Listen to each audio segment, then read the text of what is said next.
चिंता संतानहंतारो यत्पादां भजरे तव दिव्यानां तान् निजाचार्यान् प्रणमामि मुहुर्मुहुः यदनुग्रहतो जन्तुः सर्वदुःखाधिगो भवेत् तमहं सर्वदा वन्दे श्रीमद्वल्लभनन्दनम् ज्ञानतिमिरान्धस्य ज्ञानाञ्जनशलाकया चक्षुरुन्मीलितं येन तस्मै श्रीगुरवे नमः।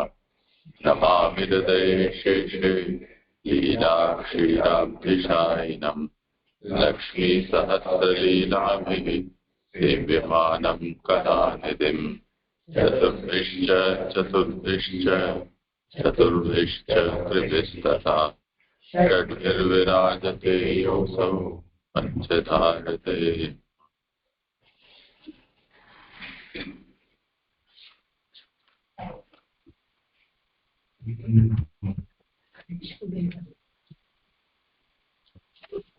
हाँ जे दंडवत प्रणाम करूँ जे हाँ करो। हाँ दंडवत प्रणाम जे शास्त्रार्थ आनंदरूप हरिनी आनंदमय लीला स्कंद द्वितीय स्कंद साधन ज्ञान लीला तेना 3 प्रकरण છે। તત્વધ્યાન એમાં 2 અધ્યાય છે, એમાં સ્થૂલ અને સૂક્ષ્મનું ધ્યાનનું નિરૂપણ આવ્યું। પ્રકરણ 2 રથ પ્રસાદ એના ત્રીજો અને ચોથો અધ્યાય, એમાં અધ્યાય 3 માં શ્રોતાના રથ પ્રસાદ અને અધ્યાય 4 માં વક્તાનો રથ પ્રસાદ। પ્રકરણ 3 મનન ઉત્પત્તિ અધ્યાય 5 થી 7 અને ઉપપત્તિ અધ્યાય 8 થી 10। એ અંતર્ગત અત્યારે આપણે પ્રકરણ રથ પ્રસાદના અધ્યાય 4 નું અવગાહન કરીએ છીએ। ત્રીજા અધ્યાયમાં સૌનકજીના ઉત્સાહનું નિરૂપણ કરીને અધ્યાય 4 માં પ્રારંભમાં પરીક્ષિતના ઉત્સાહનું નિરૂપણ કરેલું છે અને પરીક્ષિતની મમતાનો નાશ થયો છે એમ જણાવી ભગવાનનું ભજન કરવામાં પરીક્ષિતજીને ઉત્સાહ જણાવ્યો છે। તો પરીક્ષિતે સુખદેવજીને પ્રશ્ન કરે છે। પ્રથમ 4 શ્લોકથી સુખદેવજીને પરીક્ષિતના ઉત્સાહનું નિરૂપણ કર્યું। તેમાં શ્લોકમાં 2 માં પરીક્ષિતજીની મમતાનો નાશ જણાવ્યો ને પરીક્ષિતજીને રાજ્ય વગેરે વિષયમાં મમતાનો ત્યાગ કરી પ્રશ્ન કરેલ હોવાથી શ્લોક 6 થી 10 માં તેનું શ્રવણ કરવાના ઉત્સાહનું નિરૂપણ છે। પછી નિરૂપણ છે અને શ્લોક 12 થી 18 માં સુખદેવજી નમન કરતા સર્વશાસ્ત્રના નિર્ણયનું નિરૂપણ કરી 19 થી 23 માં 5 શ્લોકથી સુખદેવજીની પ્રાર્થનાના વચનોથી ભગવાનના મહાત્મ્યનું નિરૂપણ આવી રહ્યું છે। તેમાં હવે શ્લોક 22 જેમાં સુખદેવજીએ કરેલી પ્રાર્થનાના અંતર્ગત આ શ્લોક આવી રહ્યો છે। પેજ નંબર 127 એમાં ઉત્થાનિકા કર્યું છું। જે અવાજ બરાબર આવે છે ને? હવે સામાન્ય રીતે પ્રસન્નતાથી પ્રાર્થના કરી ચાલુ પ્રસંગમાં ઉપયોગી પ્રસન્નતાની પ્રાર્થના કરવા અને પ્રસન્નતાની આવશ્યકતા હોવાનું નીચેના શ્લોકથી કહે છે। એટલે જે 19, 20 અને 21 શ્લોકમાં જે પ્રસન્નતાથી પ્રાર્થના કરી સામાન્ય રીતે તેમાં એ કરી કે વેદમય, ધર્મમય, તમોમય, સર્વેના આત્મા અને શુદ્ધ અંતઃકરણ વાળાઓના અધીશ્વર કેવળ સત્ય માત્ર બ્રહ્મા શંકરને માટે આશ્ચર્યરૂપ એવા ભગવાન પ્રસન્ન થાઓ। તે પછી લક્ષ્મીજીના પતિ, યજ્ઞના પતિ, પ્રજાપતિ, બુદ્ધિવાનોના પતિ, લોકપતિ, પૃથ્વીપતિ, અંધકૃષ્ણી અને સાત્વતોના પતિ એમ 3 ગતિ પણ અને સત્પુરુષોના પતિ પ્રસન્ન થાઓ। તે પછી જેમના ચરણોના ધ્યાનરૂપ સમાધિથી પવિત્ર કરેલી બુદ્ધિથી કવિઓ આત્માના તત્વનો નિશ્ચય જાણે છે એને યથારુચિ કહે છે તે ભગવાન પ્રસન્ન થાઓ। આવી રીતે શાસ્ત્રોક્ત મહાત્મ્યથી ભગવાનના આવા છે એમ કરીને પ્રસન્નતાની પ્રાર્થના કરી। હવે ચાલુ પ્રસંગમાં ઉપયોગી પ્રસન્નતાની પ્રાર્થના કરવા અને પ્રસન્નતાની આવશ્યકતા હોવાનું નીચેના શ્લોકથી કહે છે।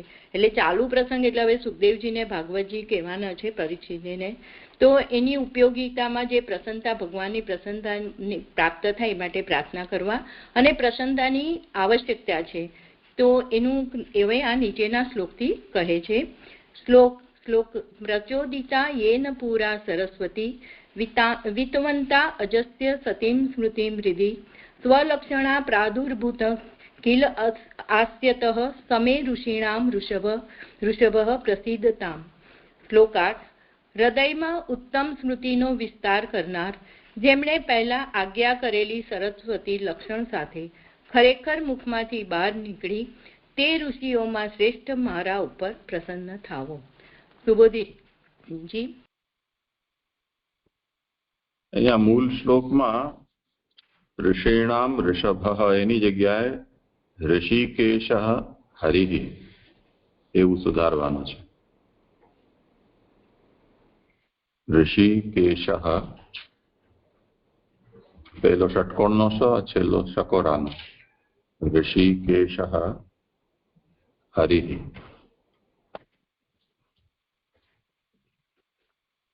હાજીજી, દંડવત પ્રણામ. સુબોધિનીજી, ઇન્દ્રિયોની ક્રિયા કરવાની હોય ત્યારે ભગવાનની અવશ્ય પ્રાર્થના કરવી, એમાં પણ વાણીના વિષયમાં અને એમાં પણ ભગવાનના સંબંધવાળા પદાર્થ કહેવામાં પ્રાર્થના કરવી. એટલે અહીંયા મહાપ્રભુજી કહે છે કે કોઈ પણ ઇન્દ્રિયોથી જ્યારે ક્રિયા કરવાની હોય ત્યારે ભગવાનની અવશ્ય પ્રાર્થના કરવી, અને એમાં પણ જ્યારે વાણી અને એ પણ ભગવત સંબંધી વાણી હોય ત્યારે તો અવશ્ય પ્રાર્થના કરવી જોઈએ. તેનું કારણ કેમ? તો એના માટે કહે છે, કારણ કે પહેલા પણ બ્રહ્માએ પ્રથમ ભગવાનના ધ્યાનથી એમની પ્રાર્થના કરી, ત્યારે ભગવાને બ્રહ્માના હૃદયમાં પ્રવેશ કરીને પોતાનો પ્રકાશ કરનારી વેદરૂપ વાણીને બ્રહ્માના મુખમાંથી કાઢી. તેથી ભગવાનના ગુણો કહેવાના હોય ત્યારે નિત્ય વાણીથી જ એ થઈ શકતું હોવાથી ચાલુ પ્રસંગમાં ભગવાનની પ્રાર્થના કરવી જરૂરી છે. એટલે અહીંયા પ્રમાણ આપતા કે કેમ પ્રાર્થના કરવી જોઈએ, જ્યારે ભગવદ વાણી કરવાની હોય ત્યારે પ્રાર્થના કેમ કરવી જોઈએ, તો પ્રમાણ આપ્યું કે બ્રહ્માજીએ પણ પ્રથમ ભગવાનનું ધ્યાન કરીને પ્રાર્થના કરી હતી, ત્યારે ભગવાને બ્રહ્માજીના હૃદયમાં પ્રવેશ કરી અને પોતાનો એટલે ભગવાનનો પ્રકાશ કરનારી વેદરૂપી વાણી એ બ્રહ્માજીના મુખમાંથી નીકળી સ્ત્રવી. તેથી ભગવાનના ગુણો કહેવાના હોય ત્યારે નિત્ય એટલે જે સત્યવાણી છે એ જ એનાથી થઈ શકતું હોવાથી, એટલે ભગવાન એના પર કૃપા થાય ત્યારે તે થઈ શકતું હોવાથી ચાલુ પ્રસંગમાં પણ ભગવાનની પ્રાર્થના કરવી જરૂરી છે. તો આપણે અહીંયા ગીતાજીનો શ્લોક જોઈએ 15મા અધ્યાયનો, તો એ પણ ત્યાં પણ ભગવાન એ જ કહે છે કે સર્વસ્ય ચાહમ હૃદિ સન્નિવિષ્ટો મત સ્મૃતિ જ્ઞાન અપોહનમ ચ વેદૈશ્ચ સર્વૈરહમેવ વેદ્યો વેદાંત કૃત વેદ વિદેવ ચાહમ. એટલે કે હું સર્વના હૃદયમાં પ્રવેશ કરીને મારાથી સ્મૃતિ જ્ઞાન અને વિસ્મરણ થાય છે, અને સર્વ વેદોથી વેદ્ય હું જ છું, તથા વેદાંતનો કર્તા તેમજ વેદોને જાણનાર હું જ છું. તો આ રીતે ભગવાન એમની સ્મૃતિનું જ્ઞાન કરાવે છે, એ અહીંયા થયું છે હૃદયમાં પ્રવેશ કરીને.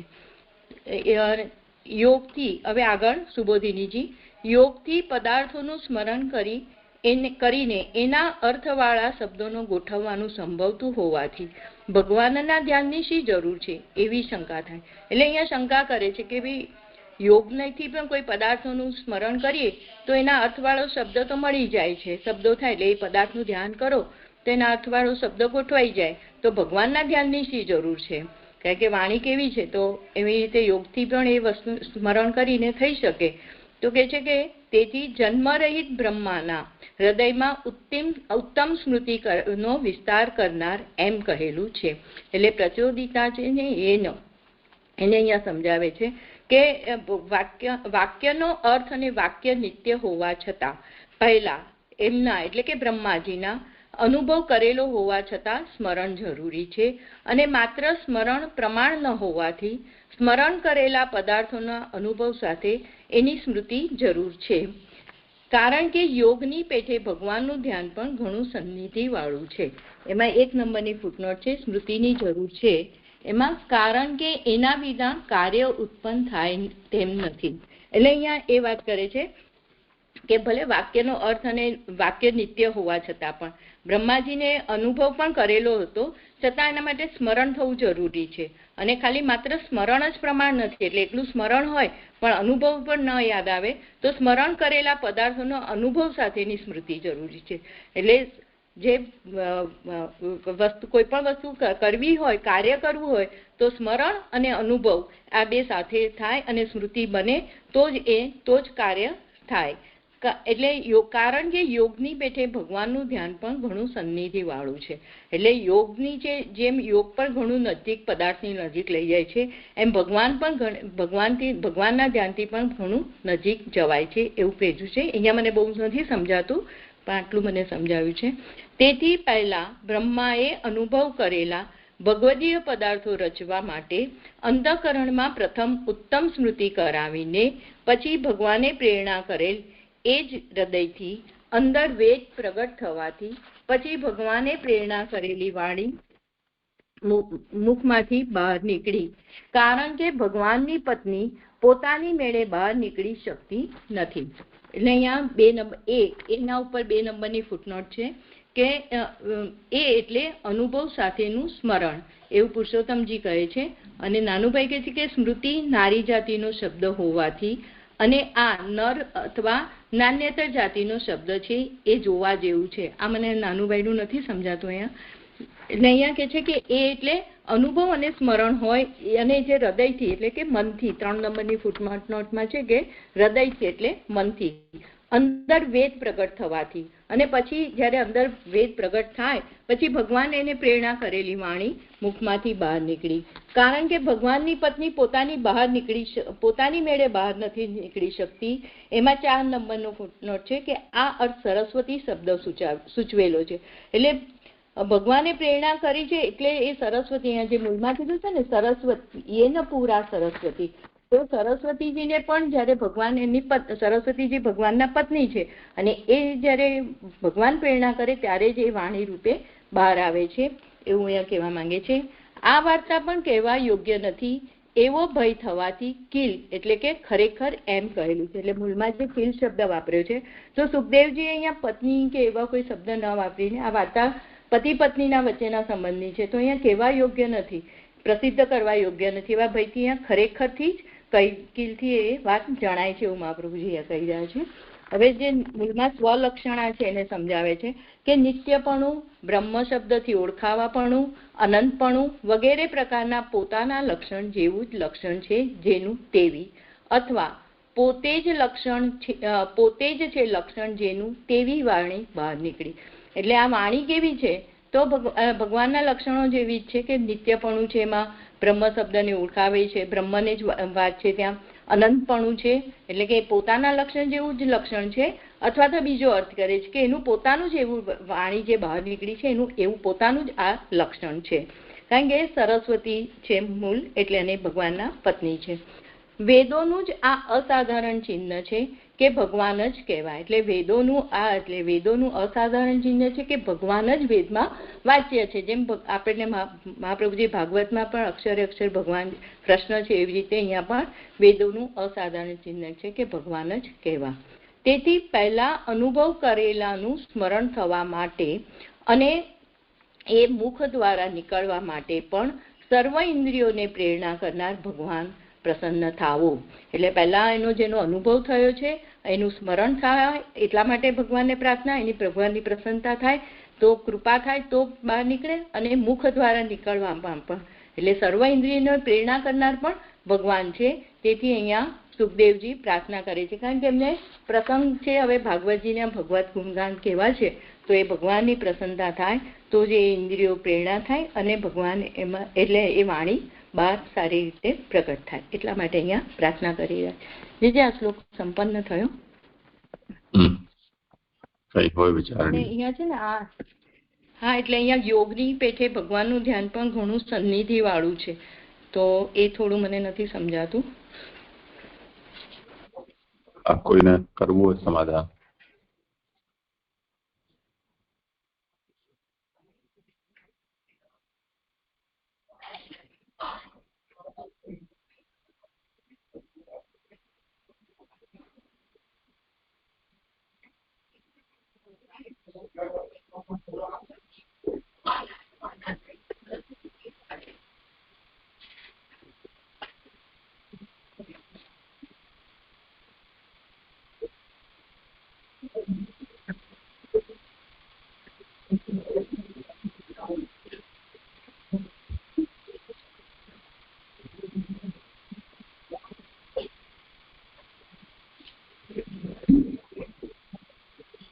જણાવી એ રહ્યા છે કે ભગવાનને બ્રહ્માજીના હૃદયમાં સતી સ્મૃતિને પ્રેરિત કરી અને જેના દ્વારા ભગવત સ્વરૂપભૂત વેદાત્મક વાણી જે છે એ બ્રહ્માજીના મુખમાંથી પ્રકટ થઈ.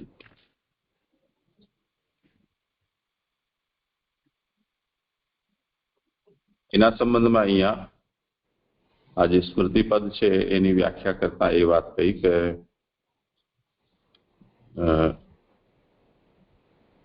કોઈ વિષયનું જ્ઞાન હોય પરંતુ એની જે વખતે સ્મૃતિ ન હોય તો કાર્ય સિદ્ધ ન થઈ શકે. પૂર્વમાં ક્યારેક પણ થયું હોય તો અહીંયા ભગવત ધ્યાન કરવાની શું આવશ્યકતા પડી? એટલે યોગથી પદાર્થોનું સ્મરણ કરીને એના અર્થવાળા શબ્દો ગોઠવવાનું સંભવતું હોવાથી ભગવાનના ધ્યાનની શું જરૂર છે? તો એના સમાધાનમાં અહીંયા અજસ્ય હૃદય સતીમ સ્મૃતિમ વેતનવતા આવું પ્રથમ શ્લોકનો દ્વિતીય ચરણમાં આ વાત કહી કે જન્મ રહિત બ્રહ્માના હૃદયમાં ઉત્તમ સ્મૃતિનો વિસ્તાર કરનાર એવા ભગવાન છે. વાક્યનો અર્થ અને વાક્ય નિત્ય હોય છે, તેમ છતાં પણ પહેલા એમનો અનુભવ કરેલો હોવા છતાં એનું સ્મરણ જરૂરી છે. અને કેવલ સ્મરણ પ્રમાણ ન હોવાથી સ્મરણ કરેલા પદાર્થના અનુભવ સાથેની એ સ્મૃતિ એટલે એની જરૂર છે, એટલે સ્મૃતિની જરૂર છે.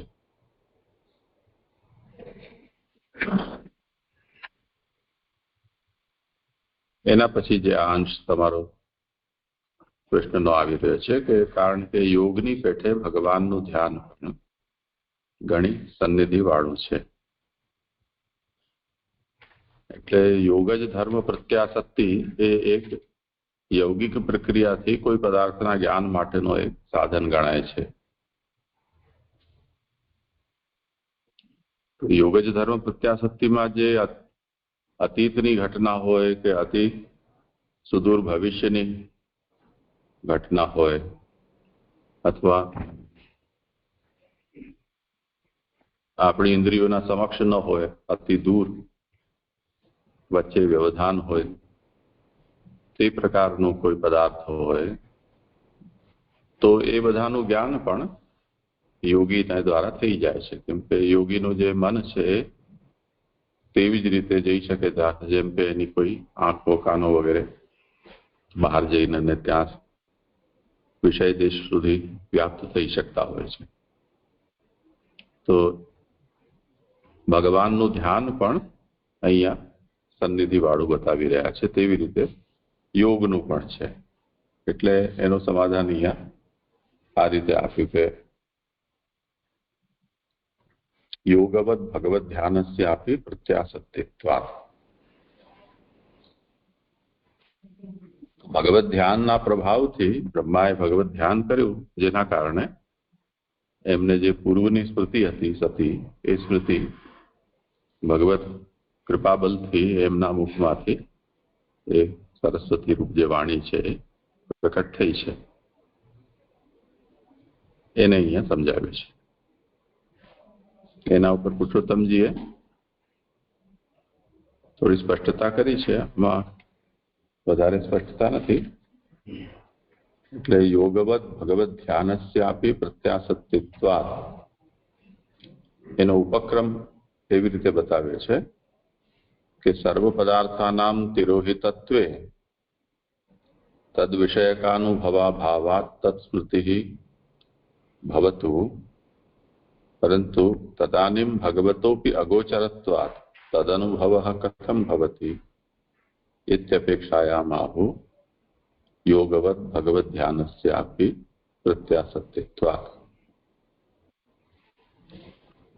જે વખતે બધા પદાર્થો તિરોહિત સ્વરૂપમાં હોય તે વખતે એ પદાર્થ વિષયક અનુભવ તો થઈ શકતો નથી, કેમ કે પદાર્થો તિરોહિત છે. તો પૂર્વાનુભૂત હોવાને કારણે એ પદાર્થોની તે વખતે સ્મૃતિ માત્ર થઈ શકે, પરંતુ તદાનીમ ભગવતો અપી અગોચરત્વાત. આ જ્યારે બ્રહ્માજીની સ્થિતિ જ્યારે બની રહી છે, જ્યારે તે વખતે કોઈ અન્ય પદાર્થો નથી, તે વખતે ભગવાન પણ એમના માટે અગોચર છે. તેથી તદનુભવ કથમ ભવતી, તો ભગવાનનો અનુભવ કેવી રીતે ત્યારે થાય છે? તો એના માટે શ્રી આચાર્ય ચરણ આજ્ઞા કરે છે કે યોગવત ભગવત ધ્યાનસ્યાપી પ્રત્યાસક્તિત્વાત. જેવી રીતે યોગ જ પ્રત્યાસક્તિથી અવિદ્યમાન પદાર્થનો પણ સાક્ષાત્કાર થઈ જાય છે, તેવી રીતે ભગવત ધ્યાન પણ ભગવત સાક્ષાત્કાર તે વખતે કરાવનારું હોય છે, એમ જણાવે છે.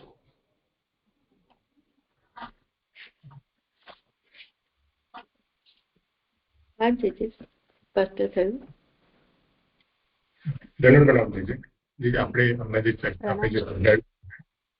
જે પદાર્થ સાથેનો એટલે સ્મરણ કરેલા પદાર્થનો અનુભવ સાથેની સ્મૃતિની જરૂરી છે. પણ આમાં અનુભવથી જે શું લેવું? કારણ કે સુખદેવજી આપણે વ્યાસજીથી આપણે ભાગવતજી ભણ્યા, વ્યાસજીને યોગમાં એ અનુભવ કરીને વ્યાસજીએ ભાગવત રચી અને એમને સુખદેવજીને ભણાવ્યું. તો હવે આ સુખદેવજી એ પ્રાર્થના કરવા માંગે છે કે એ જે લીલા એમને વ્યાસજીથી ભણ્યા એ એમના હૃદયમાં અનુભવ થાય, એથી એ લેવું જોઈએ. હા, કરો સમાધાન. હા, એટલે મને ત્યાં એવું સમજાય છે કે જે વ્યાસજીથી ભણ્યા ને પહેલા એમને જયારે શંકર ભગવાન ને પાર્વતીજી આ ભાગવતજીની કથા કરી રહ્યા હતા ત્યારે પોપટ રૂપે સાંભળી રહ્યા હતા અને એમાં હુંકારો બોલાઈ ગયો અને દોડ્યા અને સુખદેવજીના મુખમાં ગયા. તો અનુભવ તો એમને ત્યારે પણ થઈ ગયો હતો. પછી એમને વ્યાસજી પાસેથી બી ભણ્યા. તો હવે એ અનુભવ થયો છે, પણ એ અનુભવનું સ્મરણ પણ જરૂરી છે. તો સ્મરણ ક્યારે થશે? તો ભગવાન જ્યારે હૃદયમાં, જે બ્રહ્માજીના એક્ઝામ્પલથી કીધું આપણને કે એમને પ્રવેશ કરીને એ પ્રકાશિત કરે છે, તો ભગવાન એને એ પ્રકાશિત ત્યારે જ થઈ શકે, સ્મરણ કરાવે અને ત્યારે જ એ સ્મૃતિરૂપ બને છે. એટલે આપણે બી રૂટીનમાં જોઈએ તો આપણે કોઈ વસ્તુ જોઈ હોય પણ આપણા સ્મરણમાં નથી આવતી તો આપણી સ્મૃતિમાં પણ નથી આવતી. અને સ્મરણ વસ્તુનું થયું હોય, આપણને કોઈ વસ્તુ યાદ આવે કે હા મેં આ જોઈ છે, પણ એનો અનુભવ ના આવે તો એ સ્મૃતિ રૂપે કાર્યરત નથી થતી. એ અહીંયા કેવું છે એવું મને સમજાય છે. આટલું છે. આમાં કંઈ વધારે તો જે આપ કરજો.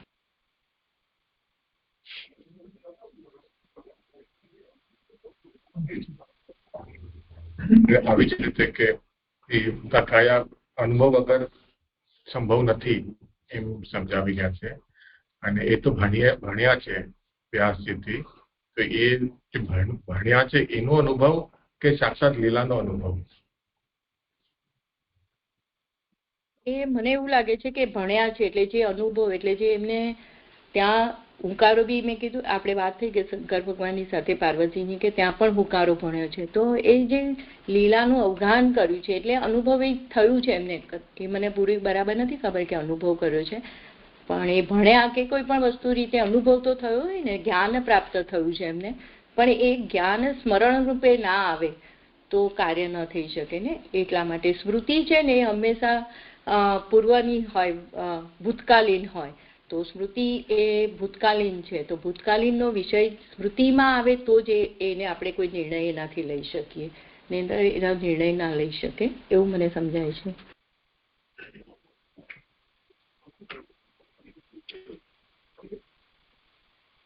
અહીંયા આની જે ઉત્થાનિકા છે એને જરા ધ્યાનથી સમજી લો કે અત્યારથી સમય પ્રસિદ્ધતામ એવું સુખદેવજી ભગવાનની પ્રસન્નતાની પ્રાર્થના કરતા આવ્યા છે.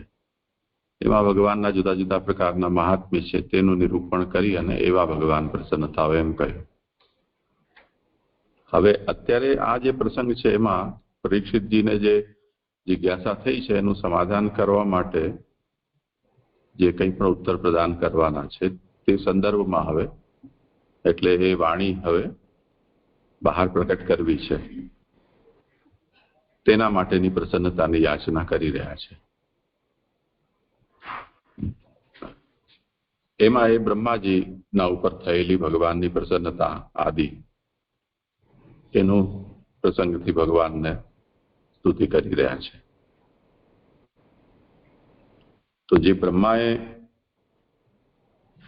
ભગવાનની કૃપાથી જે રીતે પોતાના ભીતર ભગવદ રૂપા વાણી છે એનો આવિર્ભાવ કર્યો હતો, એવી રીતે હવે પ્રભુ પણ મારા ઉપર એવી કૃપા કરે કે જેથી મારા ભીતર રહેલી જે વાણી છે એ વાણી સરસ્વતી રૂપ સ્વલક્ષણ એટલે ભગવાનના જેવા જેના લક્ષણો છે તેવી મારા મુખમાંથી પ્રકટ થાય. હવે શુકની અંદર એની વાણી કઈ રીતે અંતર્હિત છે એ તો ભાગવતની જે પરંપરા છે તે પરંપરા પ્રસિદ્ધ છે. અને વ્યાસ શિષ્ય હોવાને કારણે વ્યાસ દ્વારા પણ એમના અંદર એ પ્રવિષ્ટ થયેલી છે. તો એ જ સ્વલક્ષણા જે વાણી છે એ ભગવાનના મુખમાંથી પ્રકટ થઈને બ્રહ્માજીની અંદર અને એ પરંપરાથી આગળ જઈને અને વ્યાસથી શુકની અંદર જે પ્રતિષ્ઠિત થયેલી છે અહીંયા બહાર પ્રકટ થાય એવી એમની અભિલાષા છે મૂળમાં.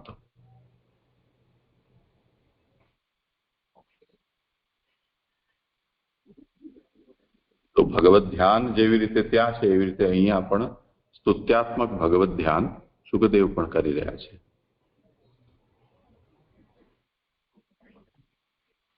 જી જી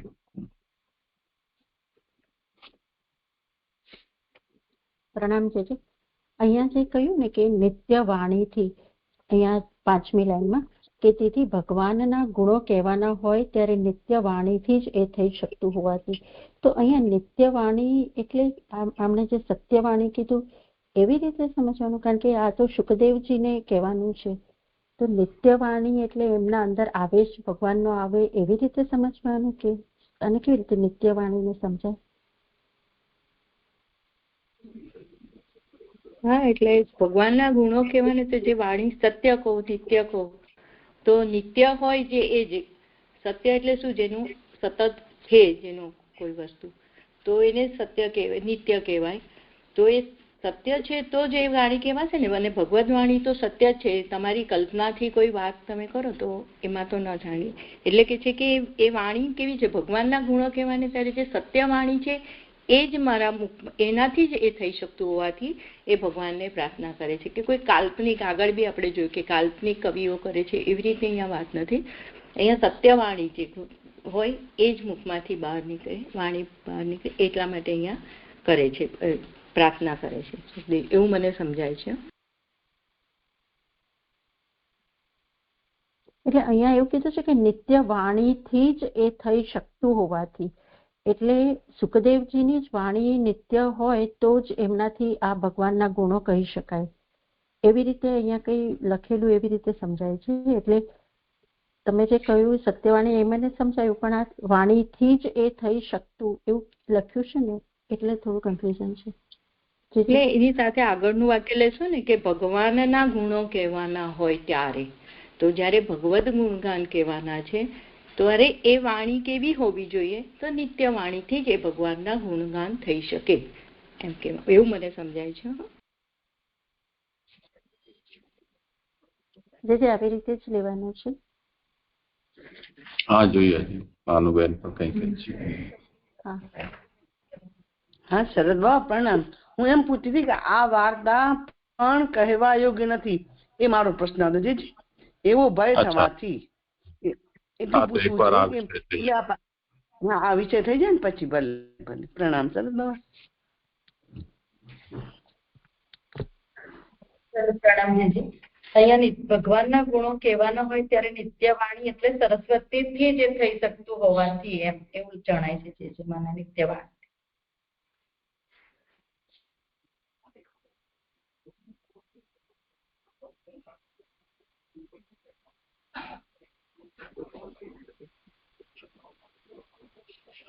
જે આ સરસ્વતી વાણી અહીંયા ઉપર સરસ્વતીની પ્રાર્થના પણ કરી છે, તો એવી રીતે જ લેવાશે નિત્ય વાણી એટલે સરસ્વતીજીની વાણી.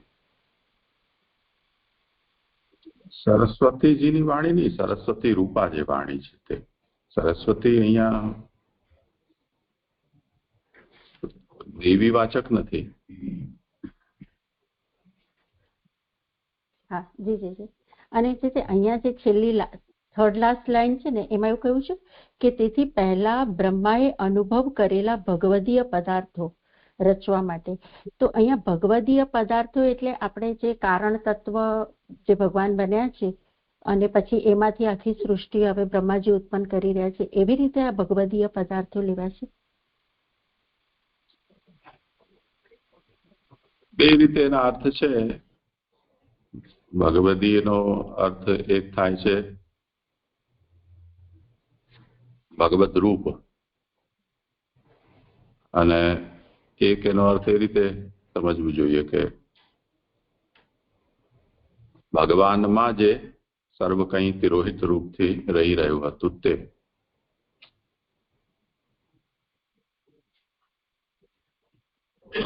હા જી જી જી. અને જે આ જે છેલ્લી લાઈનમાં લખ્યું છે ને એ જ હૃદયથી, તો એમાં અહીંયા જે પુરુષોત્તમજીએ હૃદયથી એટલે મનથી, તો એવું મનથી એવી રીતે કેવી રીતે આ નોટમાં એવું છે? કારણ કે આપણે ઉપર પણ જોયું કે જન્મ રહિત બ્રહ્માના હૃદયમાં ઉત્તમ સ્મૃતિનો વિસ્તાર કરનાર, અને ઉપર બી આવ્યું કે ત્યારે ભગવાને એ બ્રહ્માના હૃદયમાં પ્રવેશ કરીને પોતાનો પ્રકાશ, તો પ્રકાશ તો હૃદયમાં થાય અથવા તો બુદ્ધિમાં થાય, તો અહીંયા એમને મનની સાથે એને કેમ જોડ્યું છે એ ખ્યાલ ન આવ્યો થર્ડ ફૂટનોટમાં. તો હૃદયનો અર્થ શું સમજવાનો? હાર્ટ એમ? ના, એટલે આપણે હૃદય અને મનને તો જુદા જ કરીએ છીએ ને. મન સંકલ્પ વિકલ્પ કરે છે અને પ્રકાશ હંમેશા કા હૃદયમાં થાય કા બુદ્ધિમાં થાય છે, પણ અહીં મનમાં પ્રકાશ, કારણ કે અહીંયા ચોથી લાઈનમાં એવું કીધું કે ત્યારે ભગવાને બ્રહ્માના હૃદયમાં પ્રવેશ કરીને પોતાનો પ્રકાશ કરનારી વેદરૂપ વાણીને બ્રહ્માના મુખમાંથી કાઢી, તો પ્રકાશ તો હૃદયમાં કાં તો બુદ્ધિમાં થાય છે, તો અહીંયા મનને કેવી રીતે લેવા છે? મૂળ તો હૃદય શબ્દ છે ને અહીંયા. સ્મૃતિમ હૃદય.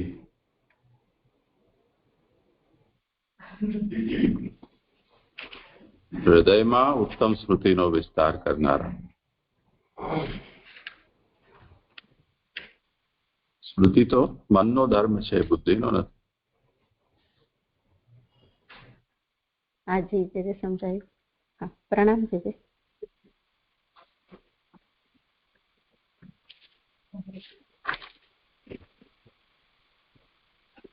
શરદનો પ્રણામ. એટલે અહીં જે કહ્યું ને કે આ વાર્તા પણ કહેવા યોગ્ય નથી, એટલે પતિ પત્નીની વાત છે, એટલે તેથી એવો ભય થવાથી. આટલું મને સમજાયું નહીં. પતિ પત્નીની વાત હોય તો ન કહેવી. એટલે સરસ્વતી પત્ની છે, ભગવાન એના પતિ છે, તો પત્ની એની જાતે બહાર ન નીકળે તો આજ્ઞા હોય ભગવાનની તો પ્રગટ થાય, તેમ સુખદેવજીમાં પ્રગટ થશે. પણ આ વાર્તા કહેવા યોગ્ય નથી એવો ભય થવાથી. આ ગુજરાત નથી સ્પષ્ટ થતું. પ્રણામ. હા એટલે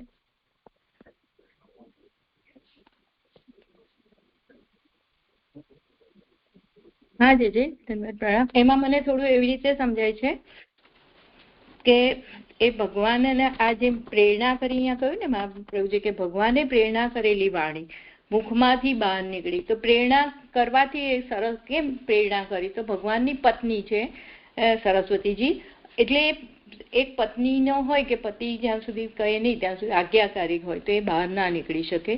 પણ અહીંયા સુખદેવજીને એવું વાત થાય છે કે આ પતિ પત્નીના સંબંધ, તમે જે કીધું માસી એવી રીતે કે આવા સંબંધ હોય તે પ્રસિદ્ધ કરવા યોગ્ય નથી, એટલે આવી કોઈ વાત ન કરીને મહાપ્રભુજી એવું કહે છે કે જે કીલ છે ને, ખરેખર કીલ એટલે ખરેખર મૂળમાં છે, એનાથી આવું સમજાય છે એવું મને લાગે છે કે આ એટલે કીલ શબ્દથી સુખદેવજીનો કહેવાનો અભિપ્રાય આ છે, એવી રીતનું અહીંયા કહેવા માંગતા હોય એવું મને સમજાય છે. પછી જે કંઈ ખોટું હોય તો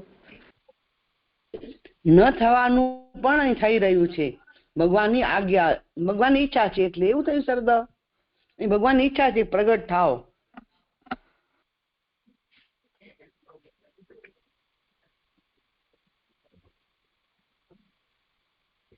એ છે. હવે આપ જ કહી દો, નથી થતું. નહીં, મને આ ઠીક લાગે છે ભાનુબેન, તમે જે વિચારી રહ્યા છો તે બરોબર છે. જી જી હા સર, પ્રણામ. ભલે. એમાં એક શંકા છે.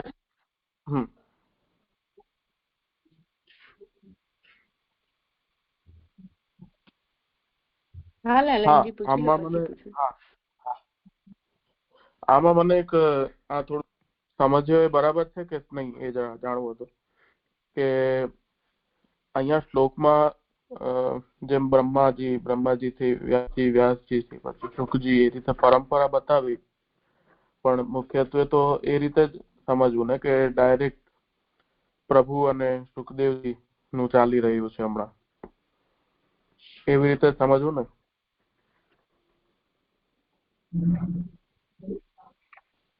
અહીંયા મને એવું લાગે છે કે ભગવાન સુખદેવજીને અત્યારે પરીક્ષિતે જે પૂછેલું છે એનું કહેવું છે તો એ સત્યવાણી છે, એ ભગવાનની પ્રેરણા થાય તો એ તો જ બહાર નીકળે. એટલે અહીંયા એ હવે એમને કરવું છે.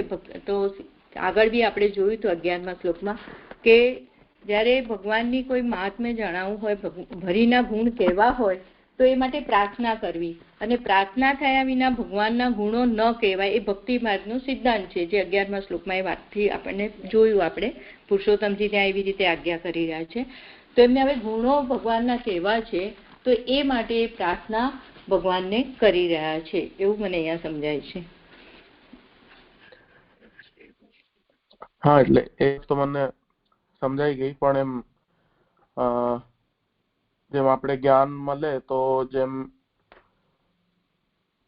ગુરુ પરંપરા બતાવે એટલે વ્યાસજીને પણ કહી શકે ને. હવે વ્યાસજી પણ ભગવાન નો અવતાર માની લ્યો, જયારે પ્રકટ કર્યું ત્યારે અવતાર પણ માની લ્યો. અહીંયા પછી પ્રભુ જ છે એક તો એમના હિસાબે તો અહીંયા સીધી પ્રાર્થના પ્રભુને જ માનવી ને, એટલે મૂળ જે છે.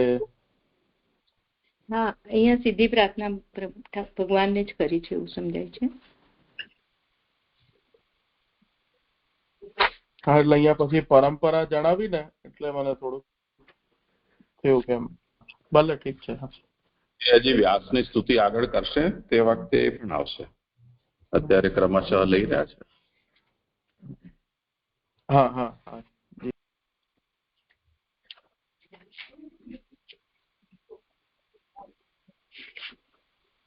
કરો ભલે આગળ. હા જી, દંડવત પ્રણામ. હવે આગળ 23મા શ્લોકની ઉત્થાનિકા.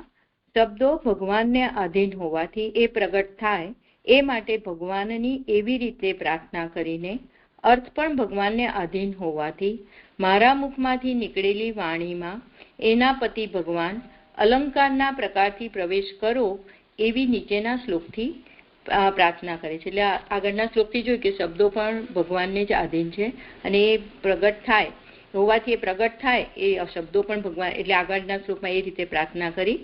હવે એ ભગવાનને પછી અર્થ પણ ભગવાનને આધીન છે, તો એ પણ મારા મુખમાંથી, એટલે સુખદેવજીના મુખમાંથી જે વાણી નીકળવાની છે એના પતિ ભગવાન છે, વાણીના પતિ ભગવાન છે, તો એને ભગવાન અલંકારના રૂપથી પ્રકારથી પ્રવેશ કરે. એટલે હવે ભગવાન જ એને અલંકૃત કરે, અલંકાર રૂપથી એ વાણીને બહાર નીકળે એવી રીતેના શ્લોકથી પ્રાર્થના કરે છે.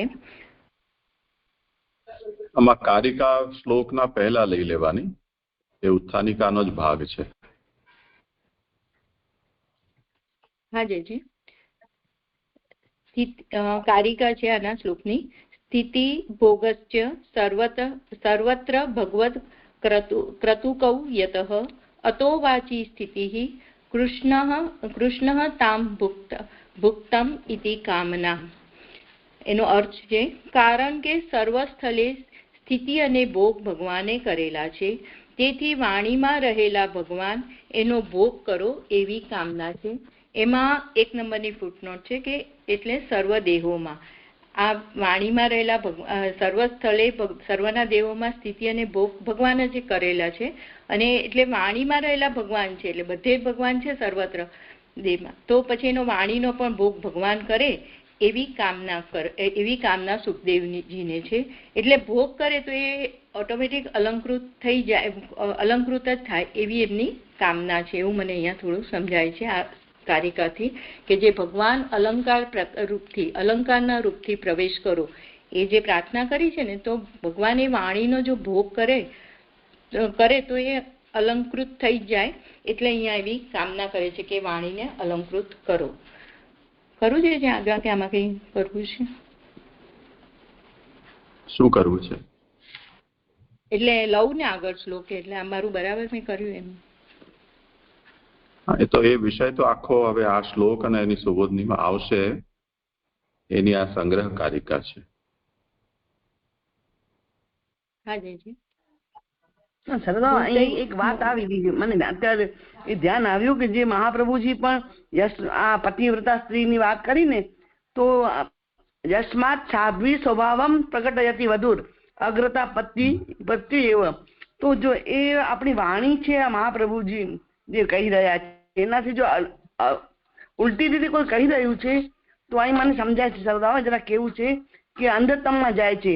તો હવે અહીં સ્પષ્ટ થયું આ વલ્લભાખ્યાનનો જે શ્લોક છે ને ત્રીજો, એ અહીં કેટલું સ્પષ્ટ થાય છે કે અન્યથા જો કોઈ કહેશે તો અંધતમનો થશે. તો આપણા માર્ગમાં તો અત્યારે કેટલી વાણી અન્યથા થઈ રહી છે. તો આ કેટલો મોટો દોષ છે. સાધ્વી સ્ત્રીનો અપરાધ ન થાય છે સરદાર, મને અત્યારે એવું યાદ આવ્યું. તો આ તો સાધ્વી સ્ત્રી ભગવાનની પત્નીનો આપણે કેટલો અનાદર કરીએ છીએ. અત્યારે માર્ગમાં તો મહાપ્રભુજીની વાણી કોઈ રીતે થતી નથી, પ્રગટ નથી થતી, ને બીજી બધી વાણીઓ પ્રગટ થઈ રહી છે. તો આ માર્ગમાં કેટલો મોટો દોષ છે એવું મને સમજાય છે સરદાર. સાચી વાત. આના વિશે શું કહેવું?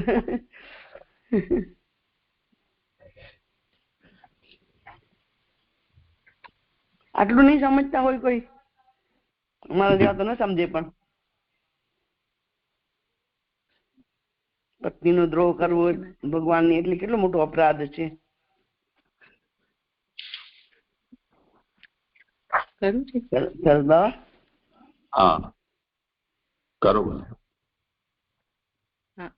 ભૂતૈઃ મહદ્વીર્ય ઇમાઃ પુરો વિભુ નિર્માય શેતે યદ અમુષુ પુરુષઃ ભુક્તે ગુણાન ષોડાત્મક સો અલંકૃષ્ટિષ્ટ ભગવાન વંચાસી મે. શ્લોકાર્થ.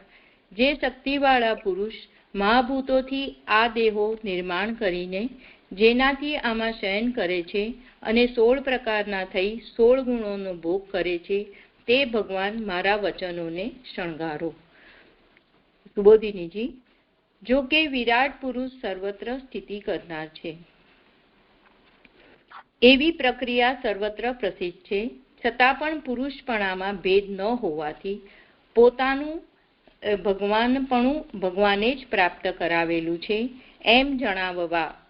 એટલે અહીંયા આટલું અધૂરું લઉં છું કે સર્વત્ર 2 નંબરની ફૂટનોટ છે. સર્વત્ર એટલે શ્રુતિ તથા પુરાણોમાં.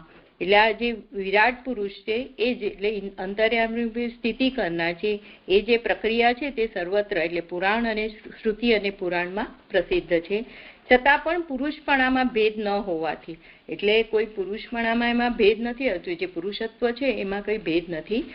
પોતાનું એટલે અહીંયા મને એવું લાગે છે કે સુખદેવજીમાં જે ભગવતપણું છે અને એ ભગવાને જ પ્રાપ્ત કરાવેલું છે. એની 3 નંબરનું છે, એમાં પોતાનું એટલે એમ કરીને છોડી વાત નથી આગળ લખી. તો પોતાનું એટલે સુખદેવજીનું ભગવાનપણું છે એ ભગવાને જ પ્રાપ્ત કરાવેલું છે એવું જણાવવા. અથવા બીજો અર્થ કરે છે કે આ શરીર ભગવાનનું જ છે એવું અભિમાન ન થાય તે માટે વ્યષ્ટિમાં પણ સમષ્ટિને જેવી પ્રક્રિયા કહે છે. એટલે એમાં સમષ્ટિને સમજાવતા 4 નંબરની ફૂટનોટ છે.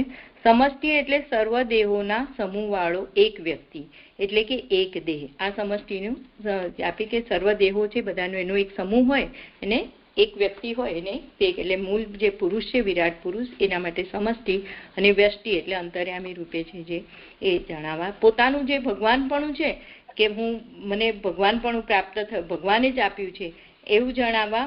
કે અથવા તો આ શરીર ભગવાનનું જ છે આવી રીતના કોઈ અભિમાન ન થાય. એટલે જે પ્રક્રિયા સમષ્ટિમાં છે એ જ પ્રક્રિયા વ્યષ્ટિમાં છે એવું કહેવાનું અહીંયા તાત્પર્ય સમજાય છે.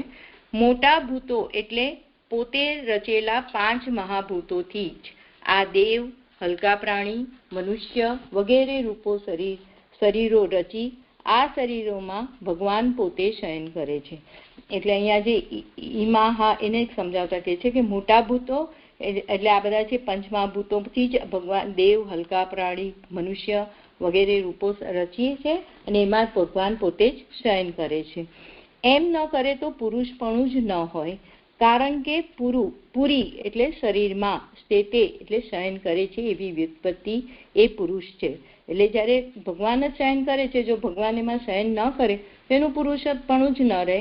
એટલે એના માટે કે પુરુષ શબ્દની વ્યુત્પત્તિ જે છે કે શરીરમાં શયન કરે છે તે. આ શયન નક્કી નિંદ્રારૂપ નથી, પરંતુ સંભોગ માટે છે. એટલે જે અહીંયા શયન છે તો આપણે નિંદ્રા જેવું શયન નથી, પણ ભોગ કરવા માટે, સારી રીતે ભોગ થઈ શકે એ રીતનું અહીંયા શયન છે. તેથી જ જમણી આંખમાં ઇન્દ્ર, બીજીમાં ઇન્દ્રાણી એ ઉપાખ્યાન પ્રયોજન વાળું છે. એમાં 5 નંબરની પ્રયોજન વાળું જ છે. તેથી જ ની 5 નંબરની ફૂટનોટ છે. તેથી જ એટલે સંભોગના પ્રયોજન વાળું હોવાથી જ. અને 6 નંબરની ફૂટનોટ છે ઉપાખ્યાન એ પ્રયોજન વાળું છે, એટલે સંભોગ માટે શયન કરવાના પ્રયોજન વાળું છે. એટલે આ એક જમણી આંખમાં ઇન્દ્ર અને બીજી આંખમાં ઇન્દ્રાણી છે. જે ઉપાખ્યાન મને નથી ખબર, તો એમાં જે છે તે એક સંભોગના પ્રયોજન વાળી માટે જ આવી રીતે 2 રૂપ ઇન્દ્ર અને ઇન્દ્રાણી ત્યાં એક જમણી અને ડાબી આંખથી રહે છે. તો અહીંયા શક્તિમાન અને શક્તિ, તો એ રીતે બી સમજી શકાય કે આ સંભોગ માટે જ એમનું શયન છે તે સંભોગના પ્રયોજનથી જ વાળું છે અહીંયા. અને અહીં શયન કરીને માત્ર સ્પર્શનો ભોગ કરતા નથી. એટલે અહીંયા જે શયન છે ખાલી સ્પર્શરૂપી જ ભોગ કરતા નથી, પણ 16 ગુણોનો ભોગ કરે છે. એટલે શયન ખાલી સ્પર્શથી જ એક જ વસ્તુથી નથી કરતો, પણ 16 ગુણોનો ભોગ કરે છે. ભોગમાં પણ 16 પ્રકારના થઈને ભોગ કરે છે. કારણ કે શુષ્ક જળમાં રસ હોતો નથી. તો એની 7 નંબરની ફૂટનોટ છે. શબ્દ, રૂપ, રસ, સ્પર્શ, ગંધ એ 5 રસ વિનાના છે. તેથી એ રસવાળા થાય એ માટે આનંદમય સ્વરૂપથી ભગવાન એમનામાં રસ ઉત્પન્ન કરે છે. એટલે અહીંયા જે વાત કરી કે શયન ખાલી સ્પર્શ માટે નથી, પણ ભગવાન અહીંયા 16 ગુણોને અહીંયા જે કીધું ને કે મૂળમાં ભૂમતે ગુણાન 16, તો એને સમજાય છે કે 16 ગુણોનો ભોગ કરે છે અને ભોગમાં પણ ભગવાન એને 16 પ્રકારના થઈ ને ભોગ કરે છે. એનું કારણ શું છે? તો આ જે તન્માત્રા છે તો જડ છે, તો એમાં તો રસ હોતો નથી, પણ ભગવાન 16 થી કેવી રીતે કરે છે? તો કે છે કે 16 તે ઇન્દ્રિયોમાં તેવા જ રૂપે બની પોતાના ભોગને અનુકૂળ સ્થિતિ કરી લે અને પોતાના પ્રવેશથી સૂક્ષ્મ જળને સરસ બનાવી 16 ગુણોનો ઉપભોગ કરે છે. આ રીતે અહીંયા સમજાય છે. ભગવાન નક્કી સર્વત્ર રહેલા અને આનંદમય છે. એ સંબંધમાં સ્વરૂપથી જ સ્વરૂપનો અનુભવ કરવામાં આવે ત્યારે એવો રસ પ્રાપ્ત થતો નથી. તો ભગવાન આ 16 રીતે બનવાની જરૂર કેવી રીતે? કેમ? તો ભગવાન એ વાત તો નક્કી છે કે બધે રહેલા છે અને ભગવાન રસરૂપ પણ છે, આનંદમય પણ છે. તો એ સંબંધમાં શું થાય કે સ્વરૂપથી, પોતાના સ્વરૂપથી જ પોતાનો સ્વરૂપનો અનુભવ કરવામાં આવે ત્યારે એવો રસ પ્રાપ્ત થતો નથી. કારણ કે સ્ત્રી અને પુરુષ વગેરેના અવયવમાં એમ જોવામાં આવે છે. એટલે અહીંયા એક્ઝામ્પલ આપે છે કે જેમ સ્ત્રી અને પુરુષ પોતાના અવયવોથી સ્વયં જ એ રસને પ્રાપ્ત કરતા નથી, પરંતુ અવયવથી રસને પ્રાપ્ત કરવા સ્ત્રી અને પુરુષને એકબીજાની જરૂર પડે છે. એમ ભગવાનને પણ અહીંયા 2 રીતે જે છે ને કે એની માટે 8 નંબરની ક્યાં એટલે તેથી સ્પષ્ટ ભોગ થાય એ માટે પોતાના ભેદને જુદા પ્રકારના કરી એમાં પોતે પ્રવેશ કરતા ઘણા પ્રકારના ભેદવાળા થઈ પરસ્પર રસનો અનુભવ કરે છે. એમાં 8 નંબરની ફૂટનોટ છે. એ રમતા જ ન હતા, તેથી એકલા રમતા નથી વગેરે શ્રુતિ ભેદ વિના રસ પ્રગટ થતો ન હોવાથી રસનો ભોગ થાય એ માટે પોતાને 2 પ્રકારના કર્યા. તેથી પતિ અને પત્ની થયા એમ પોતે ભેદરૂપ થયા, પછી એ ભેદરૂપમાં મૂળ રૂપથી પ્રવેશ કર્યો. એટલે જે શ્રુતિ છે ને કે સ એકાકી ન રમતે દ્વિતીય ઈચ્છત આત્માનામ દ્વૈપાતયત પતિશ્ચ પત્નિશ્ચ અભાવાત. તો આ રીતે ભગવાન પણ અહીંયા 2 રીતે થઈને પછી એ ભોગનો અનુભવ કરે છે. દેહને ધારણ કરવાના પ્રયત્નથી ભોગમાં વ્યગ્રતા થાય. આ મને નથી સમજાતું કે જ્યારે અહીંયા મને થોડું એવું સમજાવ્યું કે જાગ્રત અવસ્થામાં હોય અને દેહને ધારણ કરવાનો પ્રયત્ન પણ રહી શકે તો તેથી ભોગમાં વ્યગ્રતા થાય. તેથી અહીંયા શયન કરીને એ પ્રમાણે ભોગ કરે છે. એ મૂળમાં જે કીધું શયન કરીને ભોગ કરે છે તો એના માટે આ વચન આવી રહ્યું છે. જો કે વિષયો 5 છે છતાં ત્વચા જ અમુક સ્થાનમાં ઉત્તમ સુખ કરનારી હોવાથી ઇન્દ્રિયોના પ્રધાનપણાથી જે વિષય થાય તે જુદો કહેલ હોવાથી 16 થાય છે. એમાં 9 નંબરની ફૂટનોટ છે કે ત્વચા જ અમુક સ્થાનમાં, એમાં કે નેત્ર વગેરે ગોલકરૂપ સ્થાનમાં, અને 10 નંબરની ફૂટનોટ છે કે 16 થાય છે. તો એમાં કે છે કે 11 ઇન્દ્રિયો, 5 ઇન્દ્રિયોના વિષયો, રૂપ રસ વગેરે મળી 16 થાય છે. આ 16 ની સંખ્યા કેવી રીતે આવી? તો કે અહીંયા કે છે કે મુખ્ય તો ભોગ કરવાના તો 5 જ વિષયો છે, 5 તન્માત્રાથી ભોગ થઈ શકે છે, છતાં પણ ત્વચા છે તે એ મુખ્ય છે. એ અમુક સ્થાનમાં બધામાં ઉત્તમ સુખ કરનારી, કેમ કે બધે ત્વચા હોય છે ગોલકમાં, નેત્રમાં, અને એનાથી જ ભોગ સુખ ઉત્તમ સુખ કરનારી હોવાથી ઇન્દ્રિયોના પ્રધાનપણાથી, એટલે ત્વચા હોય અને એ ત્વચા એટલે ભગવાન પોતાને એ રસ કરે ત્યારે સુખ ઉત્પન્ન થાય છે. આ મને એટલું નથી સમજાવતા ફાવતું કે ઉત્તમ સુખ કરનારી હોવાથી, એટલે દરેકમાં મુખ્ય ત્વચા છે અને એની સાથે ઇન્દ્રિયો જોડાય છે ત્યારે એ વિષયોનું એને સુખ થાય છે વિષયોના પ્રધાનપણાથી. તે એટલે અહીંયા 16 કીધી છે. તેથી જુદા કહેલ હોવાથી, એટલે વિષય 5 અને 11 ઇન્દ્રિયો, 10 ઇન્દ્રિયો અને 11મું મન એમ કરીને કીધું. જેમાં ઇન્દ્રિયો ગૌણ હોય તેમાં વિષયનું મુખ્યપણું છે.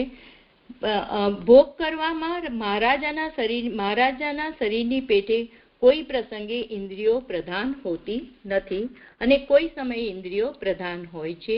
તેથી બંને કહેવાના હોવાથી 16 એમ કહેલું છે.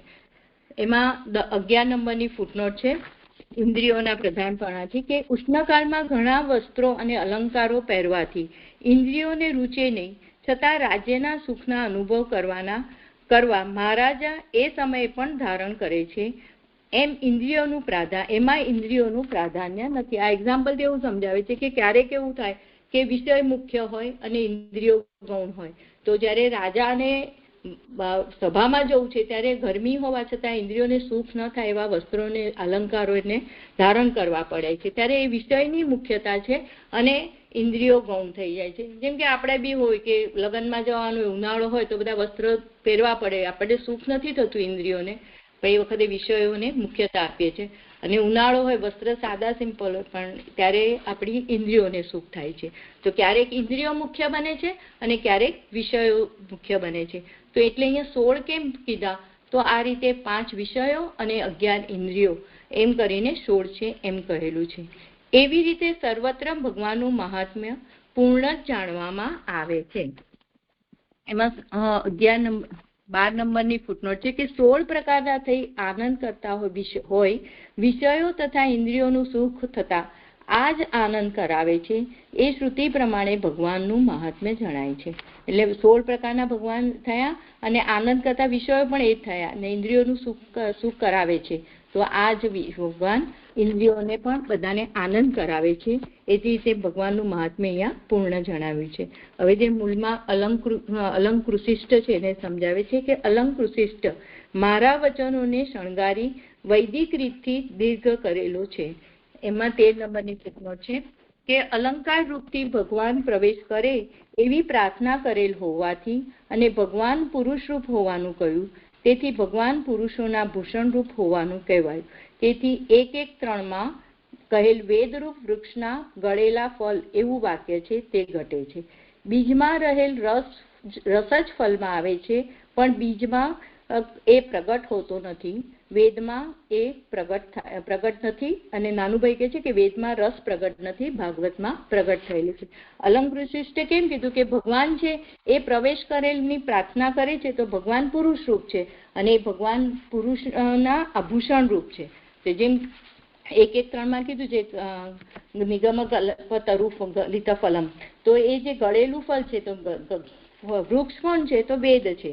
તો બીજ હોય એમાં રસ ન હોય અને એ રસ ભલે બીજે ફળને માં આવે છે પણ એ બીજમાં એ પ્રગટ નથી. એટલે વેદરૂપી જે વૃક્ષ છે એમાં પ્રગટ નથી થતો, પણ ભાગવતજીમાં રસ એનું ફળ છે તો એમાં ત્યાં પ્રગટ થાય છે એવું કહેવાય છે. એટલે કે છે કે અહીંયા અલંગ કૃષિષ્ટ કરો. આ નથી સમજાતું કે અલંગ કૃષિષ્ટ તો સી છે તે વૈદિક રીતિથી દીર્ઘ કરેલો છે, એટલે જે વૈદિક વ્યાકરણથી દીર્ઘ આવે છે પણ આમ વ્યાકરણની દ્રષ્ટિથી સી રસવામાં આવે છે એવું મને થોડું સમજાયું. એ પ્રમાણે ઘણા પ્રકારના થયેલી અલંકાર કરવાની માટે પ્રાર્થના કેમ કરવામાં આવે છે? એટલે આગળ આટલું બધું મહાત્મ્ય તો ભગવાનનું બતાવી દીધું કે બધી રીતે છે, પણ હવે અલંકૃત કરવાનું કેમ પ્રાર્થના કરવામાં આવી? તો એના વિશે કે છે કે એ વિષયમાં ભગવાન શબ્દ યોજેલ છે. તો ભગવાન કહેવાથી ભગવાન જો 16 રૂપે થઈ શકે તો પછી એનામાં એવું સામર્થ્ય પણ છે કે વાણીને પણ અલંકૃત કરે એવું સામર્થ્ય છે. એટલે અહીંયા ભગવાન શબ્દથી એમના સામર્થ્યને બતાવીને પ્રાર્થના કરવામાં આવી છે. પછી 85 ને સમજાય છે કે વચનો એ બહુવચન 7 અર્થોના અભિપ્રાયથી યોજેલો છે. એટલે વચન ન કહીને બહુવચનમાં 85 તો કે છે કે બહુવચનના 7 અર્થો, એટલે વાક્યના 7 અર્થો આપણે મહાપ્રભુજી આપણને કહ્યું છે કે શાસ્ત્રાર્થ, સ્કંદાર્થ, પ્રકરણાર્થ, અધ્યાયાર્થ, પછી વાક્યાર્થ, શબ્દાર્થ અને અક્ષરાર્થ. તો આ રીતે અભિપ્રાયથી યોજેલા છે. મારા મેં છે ને એને સમજાય છે કે મારા વચનો શબ્દથી બીજામાં 7 અર્થો ન હોવાનું જણાવેલું છે, કારણ કે ભાગવતમાં જ 7 અર્થો છે. એટલે અહીંયા જે સુખદેવજીને કહે છે કે મારી વાણીને અલંકૃત કરો, મારા વચનોને શણગારો, તો કેવી રીતે કે એ શબ્દ ખાલી 7 અર્થ ભાગવતજીના જ છે, બાકી કોઈમાં 7 અર્થ થતા નથી એવું અહીંયા કહેવા માંગે છે. એટલે અહીંયા અલંકૃત કરવાની પ્રાર્થના કરી રહ્યા છે. આ એક નથી સમજાતું કે એક તો અહીંયા છે ને અલંકૃષિષ્ટનું વૈદિક રીતથી, અને પછી મેઇન વસ્તુ તો એ છે મને કે અહીંયા જે શયન કરીને કે અંતર્યામી જ્યારે બિરાજે છે દરેકમાં, અહીંયા વિરાટ પુરુષથી વ્યષ્ટિની વાત કરી તો આપણે કહે છે એક ભોગ કરે છે ને બીજો સાક્ષીવત જુએ છે. તો અહીંયા જે વાત વિરાટ પુરુષથી અહીંયા ભોગ કરવાની વાત આવી છે તો એને શું કઈ રીતે ભોગ કરી રહ્યા છે? અંતર્યામી રૂપે કરી રહ્યા છે કે પુરુષ એટલે ભગવાનથી? તો કેવી રીતની એની પ્રક્રિયા એ સમજવી હતી. કોઈને કરવું હોય સમાધાન?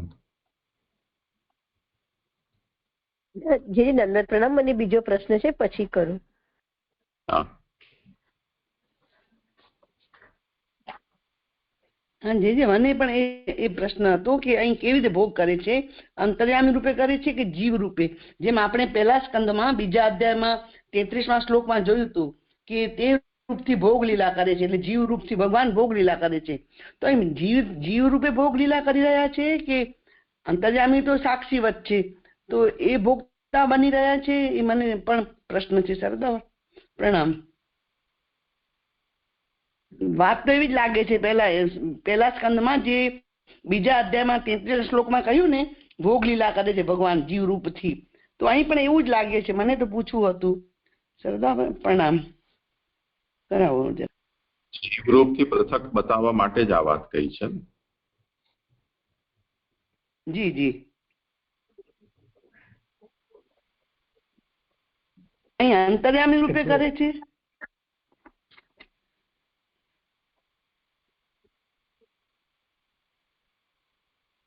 અંતર્યામી તો છે જ, ભીતર પ્રવિષ્ટ થઈને કરી રહ્યા છે ને. જી. અમુષુ ગુણાન ષોડશાત્મક. તો આ જે પુર છે એ પુરની અંદર મહાભૂતોમાંથી આ શરીર પેદા થયું છે એટલે દેહ. એમાં ભગવાન પોતે પ્રવિષ્ટ થઈ રહ્યા છે અને 5 ઇન્દ્રિયો અને 5 મહાભૂત અને 11 ઇન્દ્રિયો અથવા 5 તન્માત્રા અને 11 ઇન્દ્રિયો તે રૂપ થઈને એના રસને ભોગવે છે. તો ભગવાન આ રીતે સર્વત્ર બિરાજે છે અને સર્વત્ર ભોગ કરે છે. કારિકામાં એ જ અર્થ બતાવીને સ્થિતિ ભોગશ્ચ સર્વત્ર. સર્વત્ર સ્થિતિ અને સર્વત્ર ભોગ આ બંને ભગવત કર્તૃક છે. એટલા માટે સુખદેવજી અહીંયા ભગવાનને એવી વિનંતી કરી રહ્યા છે કે જે સર્વત્ર આ રીતે સ્થિતિ કરી રહેલા છે મારી વાણીમાં પણ સ્થિતિ કરી રહેલા છે, તો એ મારી વાણીનો ભોગ કરો. એટલે કાલે આપણે જે અંતમાં એ વચન આવ્યું હતું ને કે સ્વસ્યાપી રસત્વ સિદ્ધ્યર્થમ,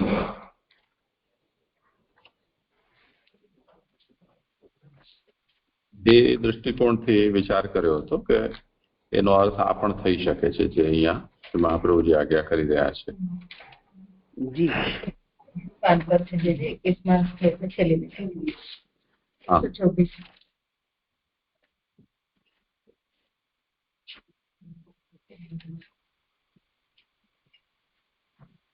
છે બીજું કઈ? બાકી વૈદિક પ્રયોગ તો એમાં રસ્વ હોવું જોઈએ, એની જગ્યાએ દીર્ઘ છે, એ વૈદિક પ્રયોગ છે, એમાં બીજું કઈ સમજવા. જો આપણને રસ્વ હોવું જોઈએ ન સમજાયું તો પછી દીર્ઘ હોય કે રસ્વ હોય એનાથી કઈ ફરક નથી પડતો. હા જે પણ અહીંયા મને પ્રશ્ન એ છે હતો કે અંતર્યામી બિરાજે છે ત્યારે આ ભોગ કરે છે તો અંતર્યામીનો તો કોઈ રોલ ત્યારે ભોગનો નથી હોતો, એ સાક્ષીવત જ રહેશે, એવી રીતે સમજવાનું. એવું કોણે કહ્યું નથી હોતું? પંચવિધ છે તો ભરતા છે, ભોગતા પણ છે. હા એ ભોગતાના રથથી લેવાશે, બરાબર. અને આ જે કીધું કે દેહને ધારણ કરવાના પ્રયત્નથી ભોગમાં વ્યગ્રતા થાય તેથી શયન કરીને એ પ્રમાણે ભોગ કરે છે, તો એને કેવી રીતે સમજવાનું?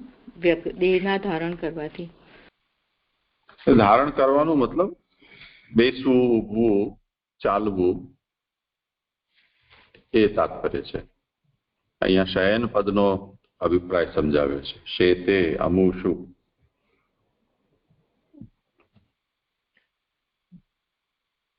હા જી થઈ ગયું.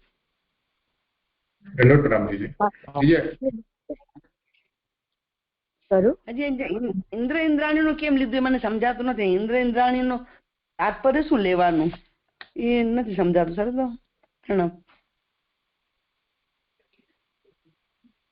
કરો સમાધાન.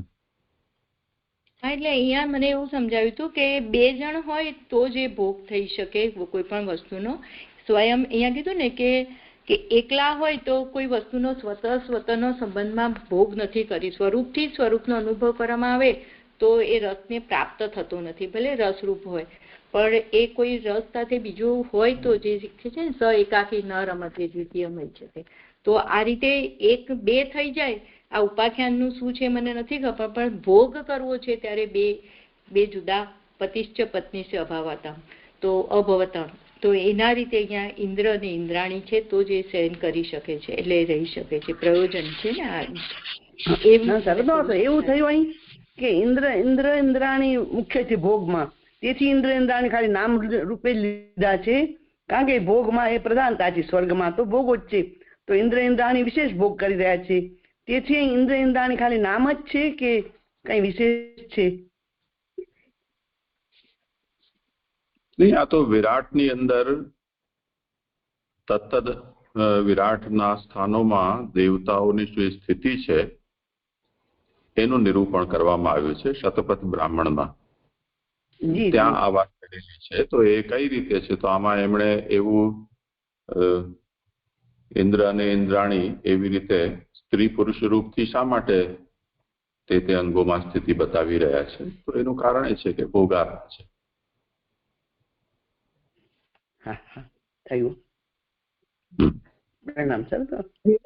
પ્રણામ.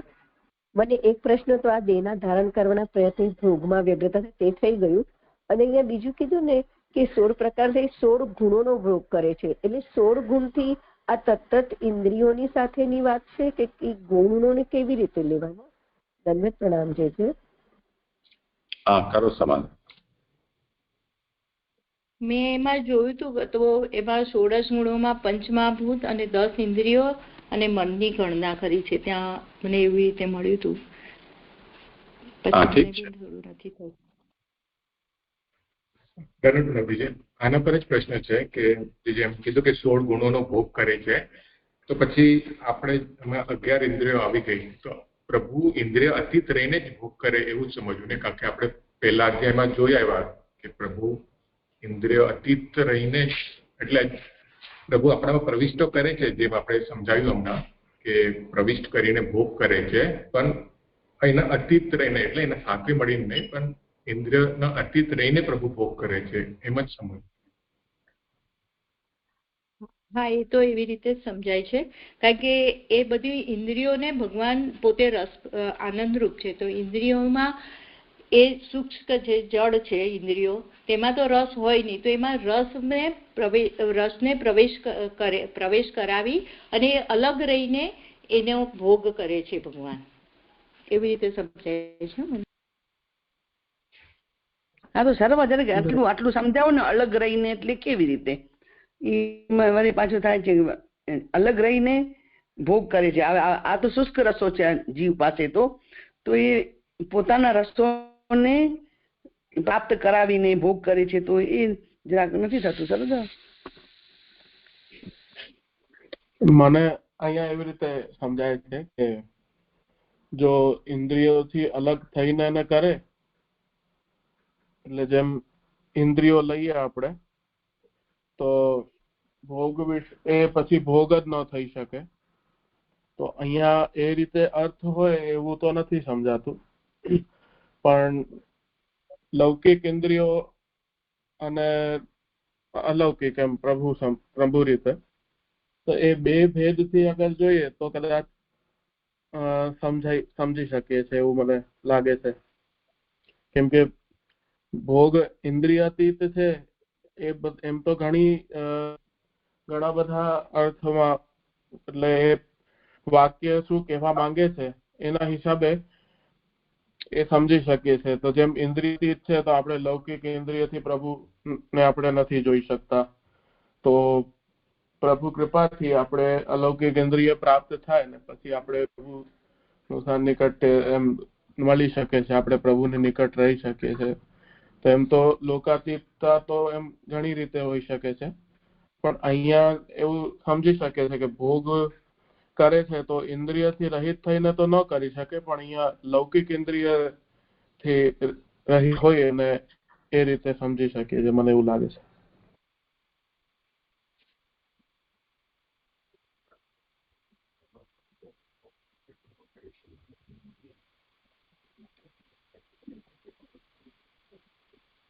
ભૂલથી જોઈ લો, વધારે સ્પષ્ટ થઈ જશે.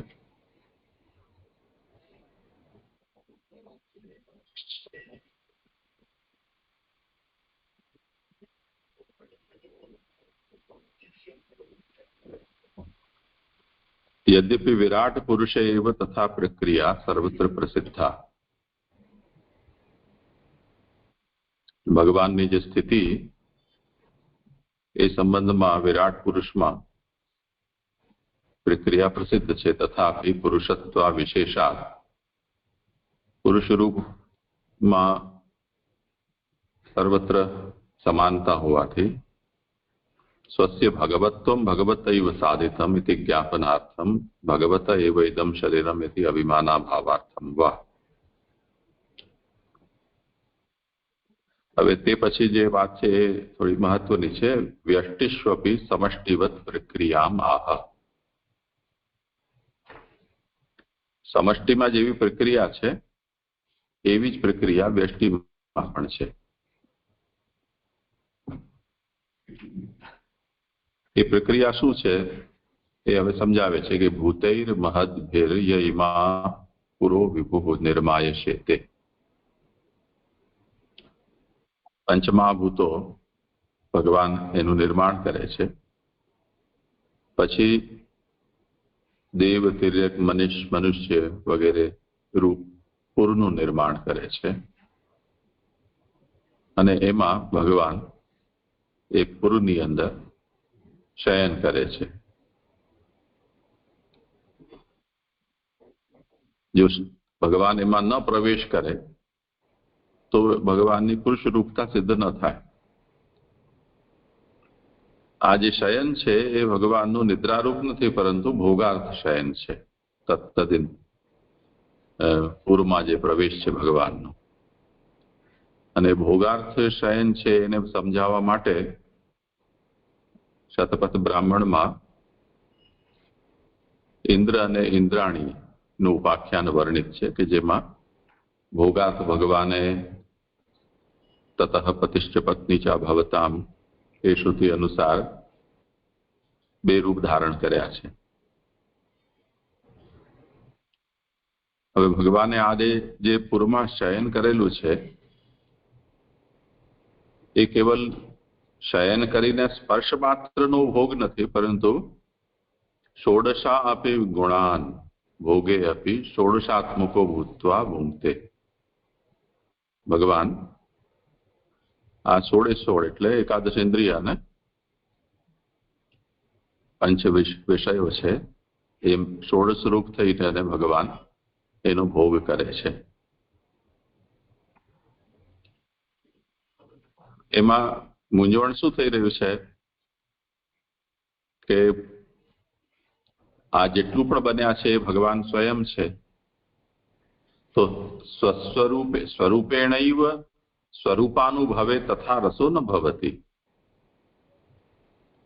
ભગવાનને આવું એટલા માટે કરવું પડી રહ્યું છે કે એક પૂર બનશે, પછી બીજા એની અંદર ઇન્દ્રિયો બનશે, પછી વિષયો બનશે.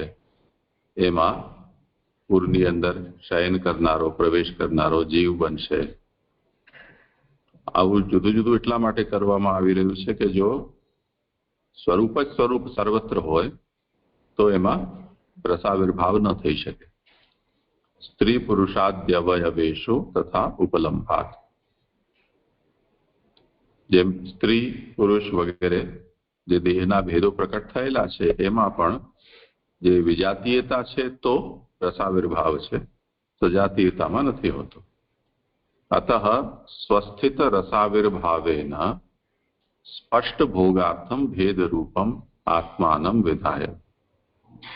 એટલે જે કંઈ પણ છે ભગવાનમાં જ છે રસ, તો પોતાના અંદર સ્થિત જે રસ છે એનો આવિર્ભાવ કરીને સ્પષ્ટ રૂપથી ભોગ થઈ શકે તે માટે પોતાને ભેદ રૂપથી ભગવાને પ્રકટ કરેલા. તસ્મિન સ્વસ્મિન પ્રવિષ્ટે, અને એવી રીતે ભેદ રૂપથી બધાને પ્રકટ કરીને પછી એમાં જ્યારે ભગવાન પ્રવિષ્ટ થયા ત્યારે બહુધા ભિન્ન સન અન્યોન્યસ્ય રસમ અનુભવતી. તો અનેક પ્રકારથી ભેદ ધારણ કરીને એકબીજાના રસનો અનુભવ ભગવાન કરી રહ્યા છે. આ મૂળ પ્રક્રિયામાં આ વાત સમજવાની છે. હા, બહુ સરસ થઈ. સરસ થયું. વાંધો ને શું ક્યારે વિચાર્યું, બહુ સુંદર થયું. ભલે, પ્રણામ. સરસ. મને આજે એક પ્રશ્ન છે અહીંયા, જો કે વિષય સાથે બહુ સંબંધ નથી રાખતો, પણ ભોગ વિશે એક પ્રશ્ન ચાલે છે એટલે પૂછું છું કે ભગવાન અહીંયા ભોગ કયા કયા કયા પ્રકારે કરતા હશે? એટલે મને જે સુધી સમજાય છે તો એક તો અંતર્યામી અને મૂળ અવતારીનો અવતાર જ્યારે થતો હોય એ રીતે, તો મુખ્યત્વે 2 રીતે આ રીતે સમજી શકાય કે કેવી રીતે, કે બીજી કોઈ પણ પ્રકારે પ્રભુ ભોગ કરે છે? એ મને જરા જાણવું હતું. અહીંયા એ વાત બતાવી દીધી છે ને,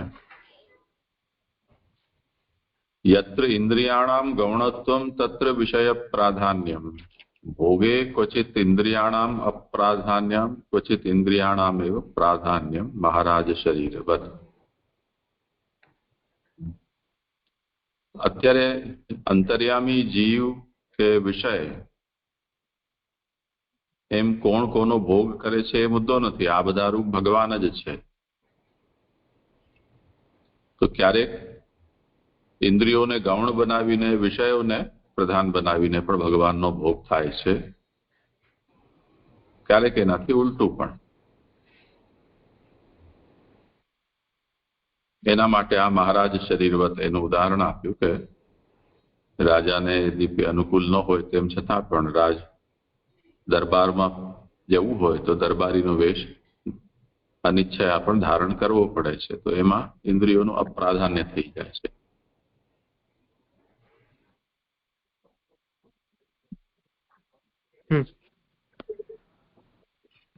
બહુ સરસ થયું.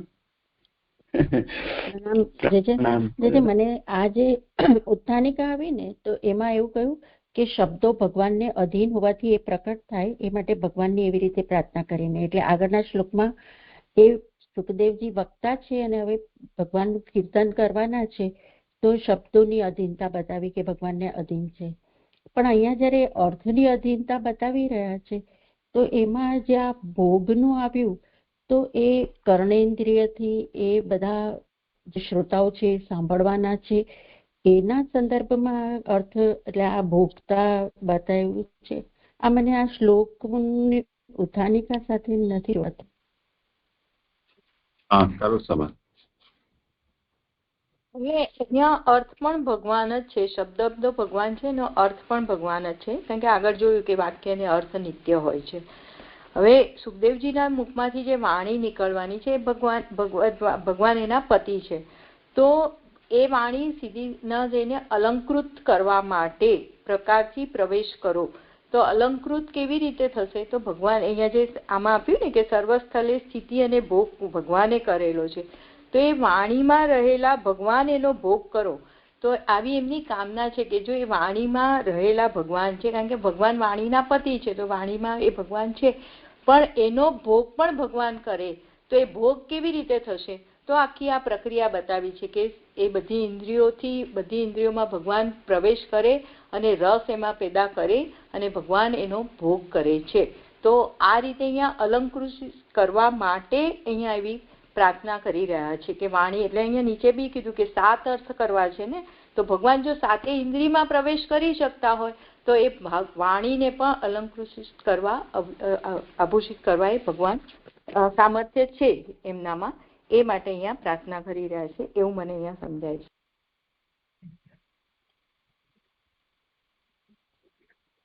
એટલે એવું સમજાય છે કે આવી રીતે જે વ્યક્તિ સાંભળશે, શ્રોતા જે હશે એ સાંભળશે તો જે ભાગવતજીમાં કહ્યું છે કે ભાગવતજીનું પાન કરવું, તો આ 16 ઇન્દ્રિયોથી જે શ્રોતા એટલે પ્રભુ આવી રીતે સાંભળશે તો એ પાન કર્યું કહેવાશે એવું સમજાય છે આમાં. આ જે રીતે અહીંયા સમજાવ્યું છે ભોગતા માટે.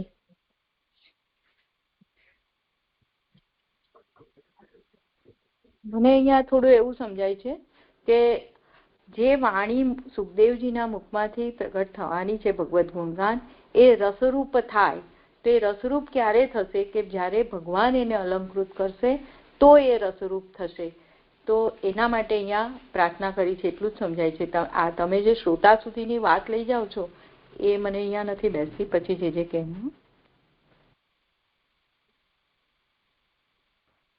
મેં શ્રોતાઓ માટે એટલા માટે કહી કારણ કે શબ્દ સુખદેવજી જયારે કહેશે તો એ તો શબ્દથી જ કહેશે ને, અર્થ તો શ્રોતા જ એનો સમજશે ને, તો એ અધિકારી પ્રમાણે સમજશે. એટલે મેં શ્રોતા સુધી ગઈ. જે આ થોડું સમજાવો ને જે. અહીંયા તો એટલું જ છે કે ભગવાન આ બધા 16 સ્વરૂપ થઈને જે રીતે ભોગ કરી રહ્યા છે એમાં જે ભગવાન છે એ મારી વાણીને પણ આપ અલંકૃત કરો. એની અહીંયા એટલા માટે પ્રાર્થના કરી રહ્યા છે કે જે ભગવાનનું અહીંયા નિરૂપણ કરવાનું છે એમાં સપ્તધા એક ભગવાન છે એનું સપ્તધા નિરૂપણ ભાગવત દ્વારા કરવાનું છે. તો એવી રીતે એકધા જે ભગવાન છે એ અહીંયા ષોડશધા સ્વરૂપ ધારણ કરી અને ભોગ કરી રહ્યા છે તેવી રીતે અહીંયા પણ થાય.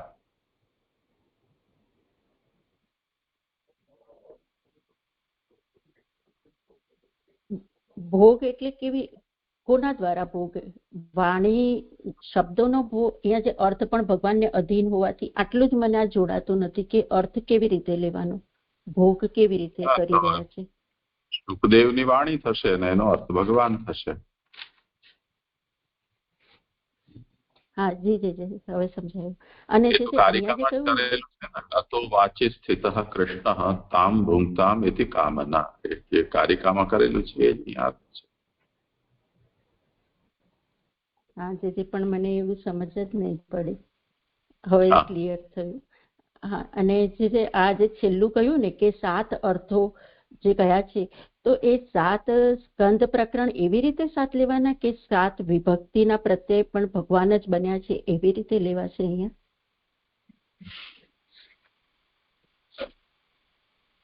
વિભક્તિના પ્રત્યે તો છે જ ભગવાન, એ તો સર્વત્ર છે. ભાગવતમાં એમાં કઈ વિશેષ વિભક્તિ પ્રત્યય હોય એવું થોડું છે. હા એટલે સ્કંદ પ્રકરણ ને જે શાસ્ત્રનો અર્થ જે કહ્યો છે એ જ લેવાશે ને અહીંયા? હા હા હા જી જી જી પ્રણામ જી. અને સરસ આ જે 7ની ફૂટનોટમાં છે ને કે શબ્દ, રૂપ, રસ, સ્પર્શ અને ગંધ એ 5 રસ વિનાના છે જીવમાં, પણ તેથી એ રસવાળા થાય તે માટે આનંદમય. તો એ આનંદમય ને અંતર્યામી લેવાશે. આનંદમય ને એટલું મને જરા કરવું છે. આનંદમય સ્વરૂપથી ભગવાન એમના ઓમાં રસ ઉત્પન્ન કરે છે. તો એ જે આનંદમય કહ્યું તે અંતર્યામીને લઈશું આપણે.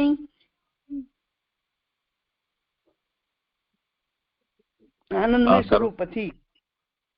હા જોઈએ.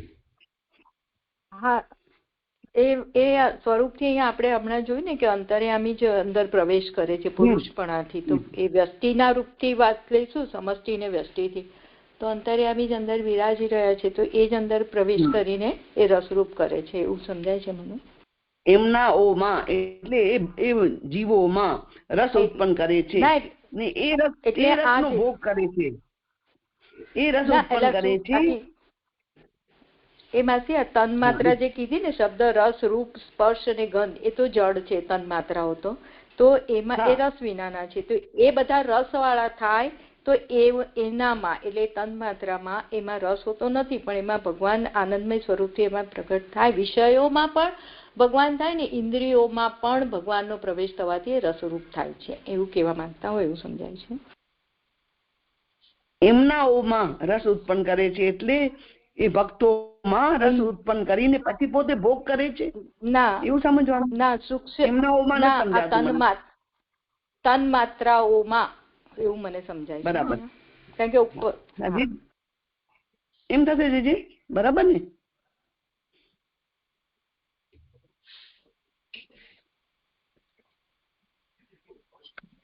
શરદ બાબા. હા હા જોઈ લઈએ, કોઈને આમાં કઈ વિશેષ કેવું હોય તો.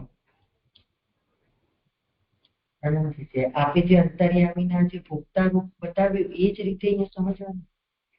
આનંદમયથી પણ એ જ આવશે. એટલે અહીંયા પુરુષોત્તમજીની ટિપ્પણીનો જે અર્થ છે એના ઉપર વિચાર કરી રહ્યા છો કે મૂળનો? એ પેલા જરા જોઈ લો. ભગવાન સર્વત્ર રહેલા અને આનંદમય છે.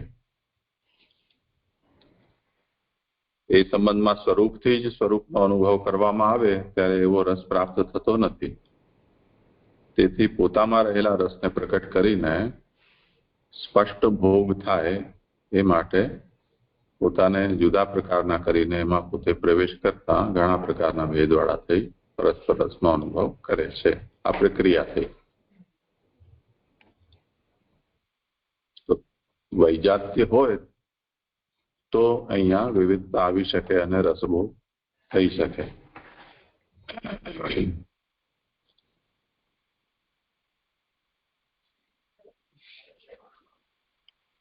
તો શબ્દાદી રૂપ જે તન્માત્રાઓ છે એ રસરહિત છે. તો એના માટે ભગવાન આનંદમય સ્વરૂપથી તત્ત વિષયોની, તત્ત ઇન્દ્રિયોની જે તત્ત તન્માત્રાઓ છે એમાં રસ ઉત્પન્ન કરે છે અને પછી એનો ભોગ કરે છે. તો ભાનુબેનનો જે પ્રશ્ન છે ને કે એમના ઓમાં રસ ઉત્પન્ન કરે છે, એ એમના ઓમાંનો તાત્પર્ય અહીંયા તન્માત્રાઓમાં. જી જી હા જી થયું. હા પ્રણામ. તો પછી એમ અંતર્યામી જે વાત કરી રહ્યા છે એ અહીંયા નહીં આવે અથવા તો એટલે અહીંયા વ્યષ્ટિની પ્રક્રિયા બતાવી છે સમષ્ટિવત, તો પછી એ જ આવશે. અત્યારે જે નિરૂપણ થઈ રહ્યું છે એમાં અંતર્યામી અને ભગવાનનો ભેદ કરીને એને નિરૂપણ નથી કરવામાં આવ્યું, એટલે અહીંયા એ પ્રશ્ન જ મને લાગે છે કે કોઈ સાર્થક નથી.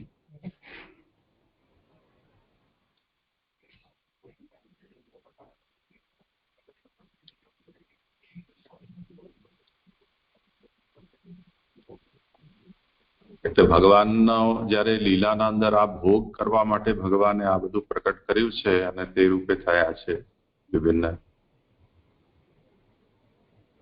રૂપોથી. એમાં પછી અંતર્યામી દ્વારા ભગવાન ભોગ કરે છે કે અંતર્યામી સ્વરૂપથી ભોગ કરી રહ્યા છે એવું અહીંયા કહેવાની કોઈ આવશ્યકતા નથી. ભગવાનની જ લીલા અહીંયા વર્ણિત થઈ રહી છે અને એ ભગવાન અહીંયા સુખદેવજી એમને પ્રાર્થના પણ કરી રહ્યા છે કે એમની વાણીને અલંકૃત કરે. તો અંતર્યામીને અહીંયા વચ્ચે લાવવાની કોઈ આવશ્યકતા નથી. યદ્યપિ આ પ્રક્રિયામાં આંતર પ્રક્રિયા છે એટલે આપણે અંતર્યામી શબ્દનો પ્રયોગ કરી શકીએ, પરંતુ અંતર્યામી અને પુરુષોત્તમ એનો ભેદ અહીંયા બહુ વધારે હાર્ડ એન્ડ ફાસ્ટ કરવાની જરૂરત નથી જણાતી. હા હવે બહુ સરસ થયું. સરસ હવે સ્પષ્ટ થયું. અંતર્યામી નથી હતું ને, આવતું હતું ને પણ એ કઈ બેસતું નથી. હવે સરસ થયું. સરસ સરસ.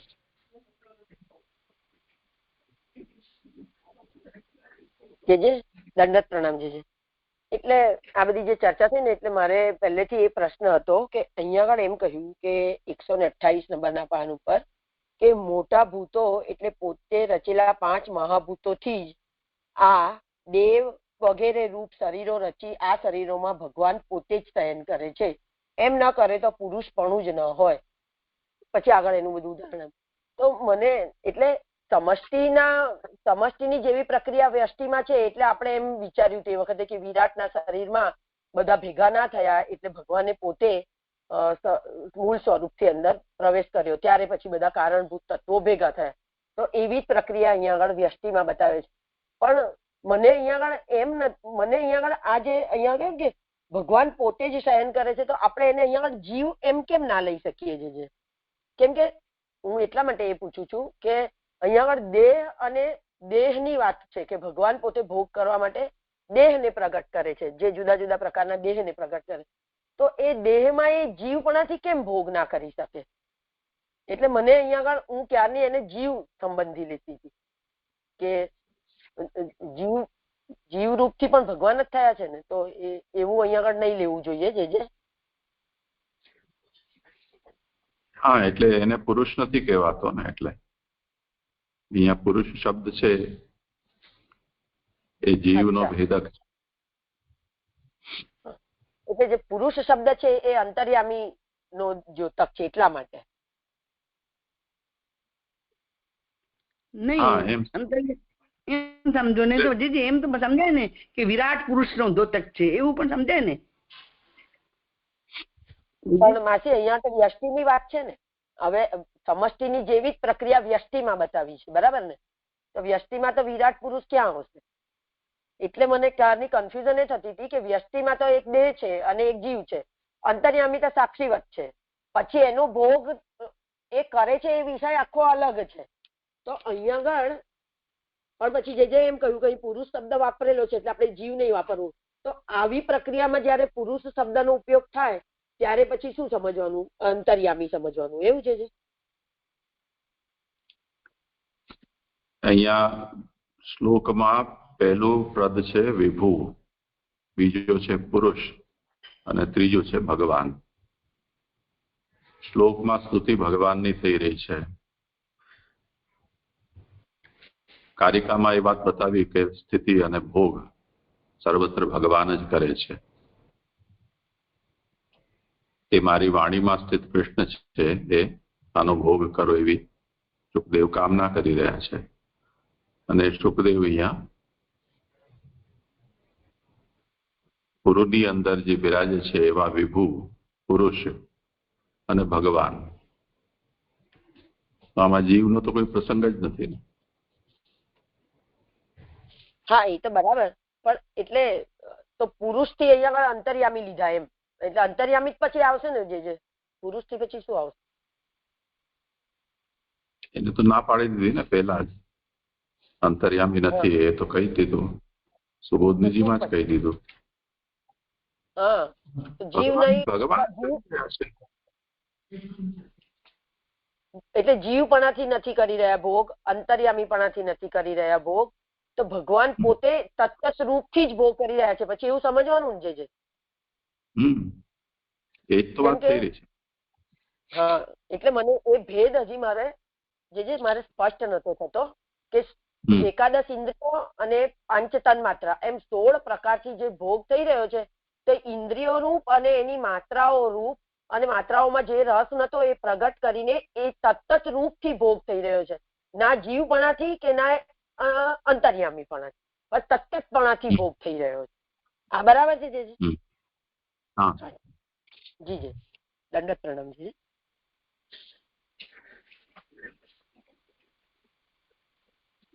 કોઈને પ્રશ્ન ના કે હંસાના શ્લોક છે પણ મને આપે છે.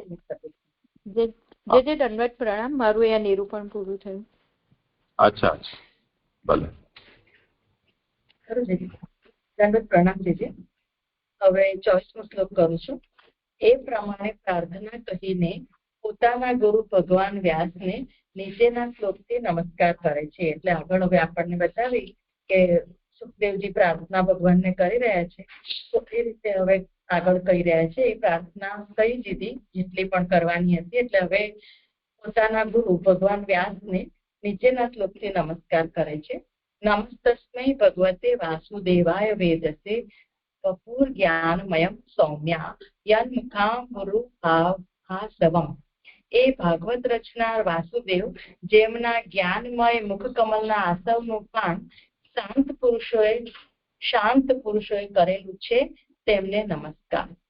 સુબોધિનીજી, વાસુદેવ શબ્દથી એમ જણાવ્યું છે કે સર્વને મોક્ષ આપવા માટે જ ભગવાન વ્યાસનો અવતાર થયેલ છે. એટલે ભગવાન જ વ્યાસજી તરીકે આવ્યા છે, એટલા માટે અહીંયા અને વાસુદેવ વ્યૂહ છે. વાસુદેવ વ્યૂહનું કાર્ય મોક્ષ આપવા માટેનું છે, એટલા માટે.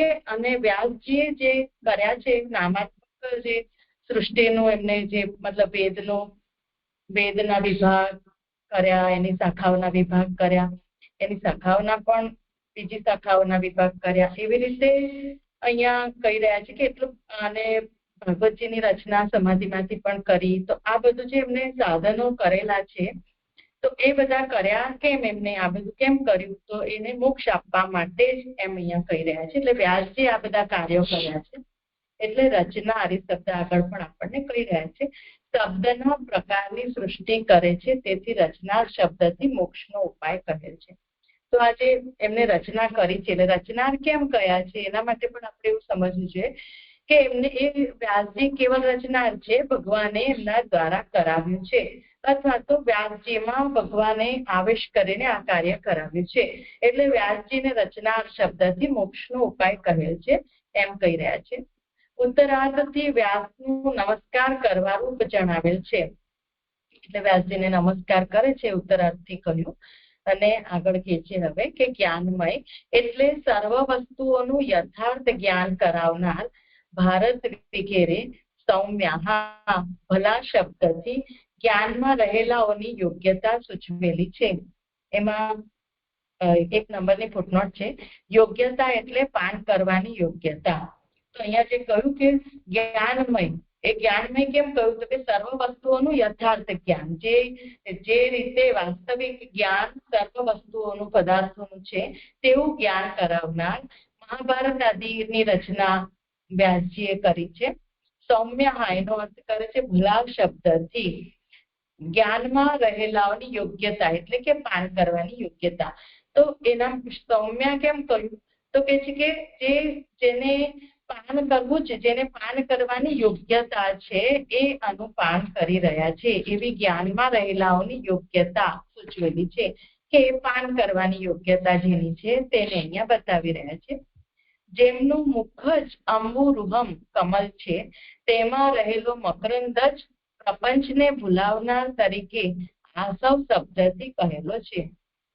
આસવ એટલે કોઈક નશાકારક પદાર્થ હોય કે જેનાથી માણસને એનો નશો ચડી જાય, તો એને આસવ કરીને કહી રહ્યા છે. એટલે મકરંદનું પાન એટલું ભગવાનનું અહીંયા ભગવાનની વાત કરી રહ્યા છે કે જેમનું મુખ જ અંબુરુહમ એટલે કમલ, જેમનું મુખ જ કમલ છે અને તેમાં રહેલો જે મકરંદ છે, જે રસ છે, એ રસ જ એવો છે ભગવાનનો કે પ્રપંચને ભૂલાવનાર, પ્રપંચની વિસ્મૃતિ કરાવનાર એ ભગવાનના મુખ કમલનો જે રસ છે, મકરંદ છે, એ પ્રપંચની વિસ્મૃતિ કરાવે છે. એટલે એવું એને અહીંયા આસવ એટલે કે એનો કોઈ વ્યસન હોય ને આપણને કેવો એનો નશો ચડી જાય, તો એવું એ પદાર્થ એવો છે. એટલે ભગવાનનું મકરંદ, કમલનું મકરંદ એવું છે કે જેનાથી આસક્તિ બીજા બધામાંથી આસક્તિ જતી રહે છે. અને મોક્ષ ફળ હોવાથી અને ભાગવતના વક્તા રચનાર ભગવાન હોવાથી મુખ અને આસવ શબ્દોથી પાન કરવાની ઈચ્છામાં વિઘ્નો હોવા છતાં પાન કરવાનું સૂચવેલું છે. કારણ કે સ્ત્રીના મુખની સુગંધ લેવાય ત્યારે એવું જોવામાં આવે છે. તેથી વ્યાસ સર્વના ગુરુ અને ભગવાન હોવાથી એમને નમન કરવું યોગ્ય છે. એમાં 2 નંબરની ફૂટનોટ છે કે અહીંયા પાન કરવાની ઈચ્છામાં વિઘ્નો હોવા છતાં શાંતિ શબ્દથી ઇન્દ્રિયો વશ રાખેલી જણાવી. શાંત પુરુષો એવા હોય તેથી પાન કરવાની ઈચ્છાઓમાં વિઘ્ન થાય છતાં પાન કરવાનું સૂચવેલ છે. તો અહીંયા એમ કહી રહ્યા છે કે જે સુખદેવજી કેવા છે, પોતે તો શાંત છે, એ પોતે આત્મામાં રમણ કરતા હતા, એ જ્ઞાન પ્રાપ્ત કર્યું હતું એમને, એટલે એ રીતે રહી રહ્યા હતા. તો જ્ઞાની હતા, સમાધિ લગાવીને બેસતા હતા. પણ તેમ છતાંય પણ એમને ઇન્દ્રિયો પોતાની કંટ્રોલમાં રાખી હતી. તેમ છતાંય પણ પાન કરવાની ઈચ્છાઓમાં વિઘ્ન થાય એવી ઇન્દ્રિયો હતી. એટલે કે કોઈ એક જગ્યાએ આગળ પણ આપણે જોયું કે એવા સુખદેવજી એક જગ્યાએ બેસીને કેવી રીતે ભણ્યા, એ બધું આપણને વિષય આવે છે આગળ પ્રથમ. તો એ રીતે અહીંયા આપણે સમજી શકીએ છીએ કે પાન કરવાની ઈચ્છા જે છે એ ઈચ્છાઓમાં વિઘ્ન થાય એવું એમનું સ્વરૂપ હતું, તો પણ છતાં પણ એમને પાન કર્યું છે. તો આવું આ ઉત્તમ પ્રકારનું પ્રભુના જે કમલ રૂપ, મુખ કમલ રૂપ મકરંદ, એને જ અહીંયા કહી રહ્યા છે કે પાન કરવાની ઈચ્છામાં વિઘ્ન હોવા છતાં પાન કરવાનું સૂચવેલું છે. એનું કારણ આપે છે કે સ્ત્રીના મુખની સુગંધ લેવાય ત્યારે એવું જોવામાં આવે છે. તેથી વ્યાસ સર્વના ગુરુ અને ભગવાન હોવાથી એમને નમન કરવું યોગ્ય છે. એટલે કે કોઈ એવું વ્યસન હોય કે એવું કંઈક પણ, તો ત્યારે નશો જે આસવ તરીકે બતાવ્યું, તો એવો નશો થઈ જાય તો આ એવું વચનામૃત છે, એવા ભગવાનના સંબંધી વચનો છે કે જેને પાન કરવાની નિગ્રહ કરેલો છતાંય પણ એ પાન કરવા માટે વશ થઈ ગયા. તો એવી રીતે અહીંયા સમજાવી રહ્યા છે કે એવા ભગવાન અને વ્યાસ સર્વના ગુરુ અને ભગવાન, જ્ઞાનનો અવતાર રૂપ ભગવાન જ વ્યાસ રૂપ લઈને અહીંયા પધાર્યા છે. એટલા માટે અહીંયા ગુરુને નમસ્કાર કરી રહ્યા છે. તો એ ભગવાન વ્યાસને હું નમસ્કાર કરું છું ને એમને નમન કરવું યોગ્ય છે એમ અહીંયા કહી રહ્યા છે. એટલો 24મો શ્લોક અહીંયા સંપન્ન છે. કોઈને કઈ પૂછવું હોય.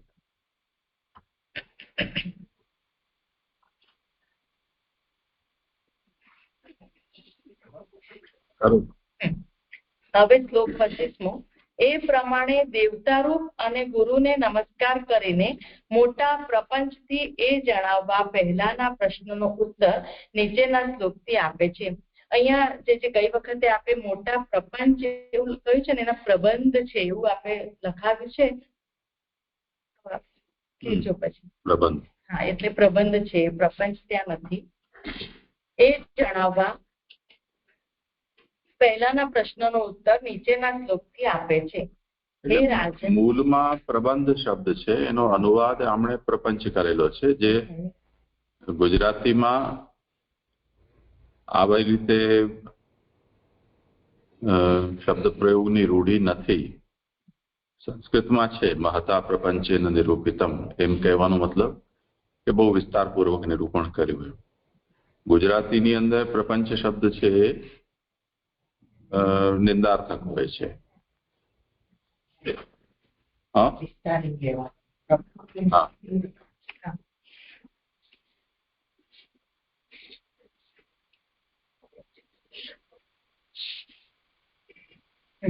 પહેલાના પ્રશ્નનો ઉત્તર નીચેના શ્લોકથી આપે છે. એતદ એવ આત્મભૂ રાજન નારદાય વિપૃચ્છતે વેદ ગર્ભો વ્યધાત સાક્ષાત દાહ હરિરાત્મને. હે રાજન, હરિએ જે પોતાને સાક્ષાત કહેલું તે આજ સ્વયંભૂ વેદ ગર્ભે પૂછનાર નારદને સાક્ષાત કહેલ.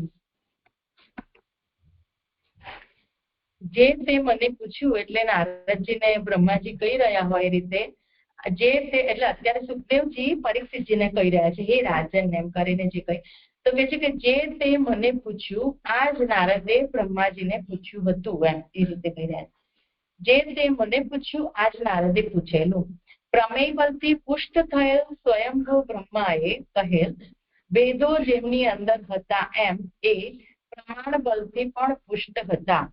તો પ્રમેય બલથી પુષ્ટ થયેલ સ્વયંભૂ એટલે પ્રમેય બલ એટલે ભગવાન, એવા પ્રમેય બલથી પુષ્ટ થયેલ બ્રહ્માજીએ વેદો જેમની અંદર હતા એટલે કે ભગવાનની અંદર વેદો હતા પણ ભગવાને જ બ્રહ્માજીને એ પ્રકટ કરવાનું કહ્યું એટલે એ એમને બ્રહ્માજીને પ્રમાણ બલથી પણ પુષ્ટ હતા એમ અહીંયા કહી રહ્યા છે. પ્રમેયના એટલે કે ભગવાનના પ્રમાણ બલથી પણ પુષ્ટ થયેલ એટલે એમને વેદનું જે પ્રકટ કરવાનું બ્રહ્માજીને કહ્યું તો એ બ્રહ્માજી ભગવાનના પ્રમાણ બળથી પણ પુષ્ટ થયા એવું સમજાય છે. જે હરિએ પોતાને કહેલ એવું વાક્ય હોવાથી એટલે ભગવાને જે 4 શ્લોકથી બ્રહ્માજીને કહ્યું હરિએ પોતાને કહેલ એવું વાક્ય હોવાથી એવા મુખવાળા જ એનો ઉત્તર આપે ત્યારે સંદેહ દૂર થશે. તેથી પહેલાની પેટે ફરી સંદેહ સંબંધી પ્રશ્ન ન થાય એ માટે સુખ પોતે કહેશે નહીં. તો એના માટે અહીંયા ફૂટનોટ આપી રહ્યા છે. એવા મુખવાળા એટલે ભગવાન એટલે જેને ભગવાને બ્રહ્માજીને કહ્યું હતું એવા મુખવાળા ભગવાન જ ફરી અહીંયા કે તો જ હવે કોઈ સંદેહ નહીં થાય એમ વિચારે છે સુખદેવજી. એટલે પછી પહેલાની પેટે ફરી સંદેહ સંબંધી જે આગળ આપણને 5 પ્રશ્નો બતાવ્યા હતા છઠ્ઠા શ્લોકમાં તો એ રીતે સંદેહ કર્યા છે ત્યાં એમને ઉત્પન્ન કર્યા છે પરીક્ષિતજીએ સંદેહ. તો એટલે કે છે કે ફરીથી સંદેહ ના થાય અને પ્રશ્ન ના થાય એટલા માટે સુખદેવજી અહીંયા પોતે કહેવાથી રોકાઈ ગયા છે કે હવે હું નહીં કહું. અને સાધનોના દોષ ઓછા વધતા હોવાનું પહેલા જ કહેલું હોવાથી અહીં પુનરુક્તિ નથી. એટલે સાધન મને બહુ ખબર નથી પડતી કે પહેલા જ કહેલું હોવાથી તો ક્યાં કહ્યું છે કે અહીંયા જ કહ્યું છે. આ છઠ્ઠા શ્લોકમાં જે કહ્યું એને જ કહી રહ્યા છે. થોડું સમજ નથી પડતી મને.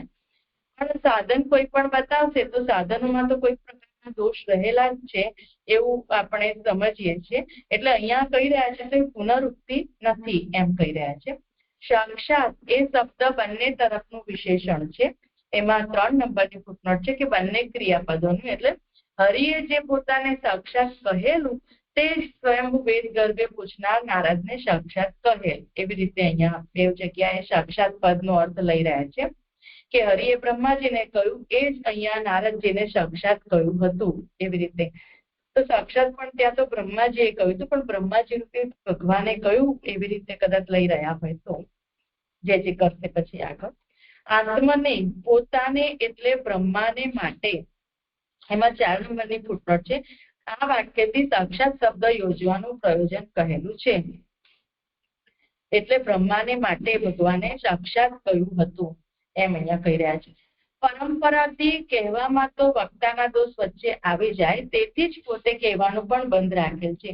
એટલે પરંપરાથી કહે તો પછી એ પરંપરાથી કહેવામાં તો જે વક્તા જે કહી રહ્યા છે તો વક્તાના ભાવો પણ એમાં આવી જાય. એટલે કે છે કે વક્તાના દોષ વચ્ચે આવી જાય તેથી જ અહીંયા સુખદેવજીએ પોતે કહેવાનું પણ બંધ રાખેલ છે ને એમ કહી રહ્યા છે કે ભગવાને જે કહ્યું તે જ તમે સાંભળો એમ કરીને અહીંયા કહી રહ્યા છે. દોષ ન હોવાનું પણ પ્રાર્થના અને જ્ઞાનથી સૂચવેલું છે.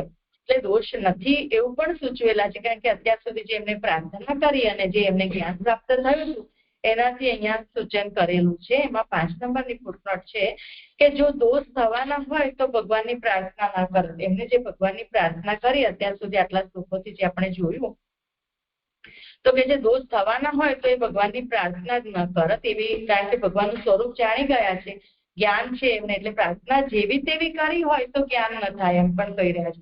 એટલે એમને પૂર્ણ જ્ઞાન એમને થયું છે અને જ્ઞાનની પ્રાપ્તિ એમને થયા પછી એમને આ પ્રાર્થના કરી છે. એટલે બંને રીતે સમજાવી રહ્યા છે કે દોષ પણ નથી અને પ્રાર્થના જો જેવી તેવી કરી હોય એટલે કે પ્રભુનું સ્વરૂપ સમજ્યા વગર કરી હોય તો એમને જ્ઞાન પણ એમના પ્રભુ સંબંધી ના થાત ને જે એમને પ્રભુનું સ્વરૂપ સમજીને પ્રાર્થના કરી છે, એટલે દોષ પણ નથી એવું અહીંયા કહી રહ્યા છે. આથી એમ સૂચવેલ છે કે ઉત્પત્તિથી અને ઉપપત્તિ તરફથી 2 વિચાર કહેવાની પ્રતિજ્ઞા કરી છે.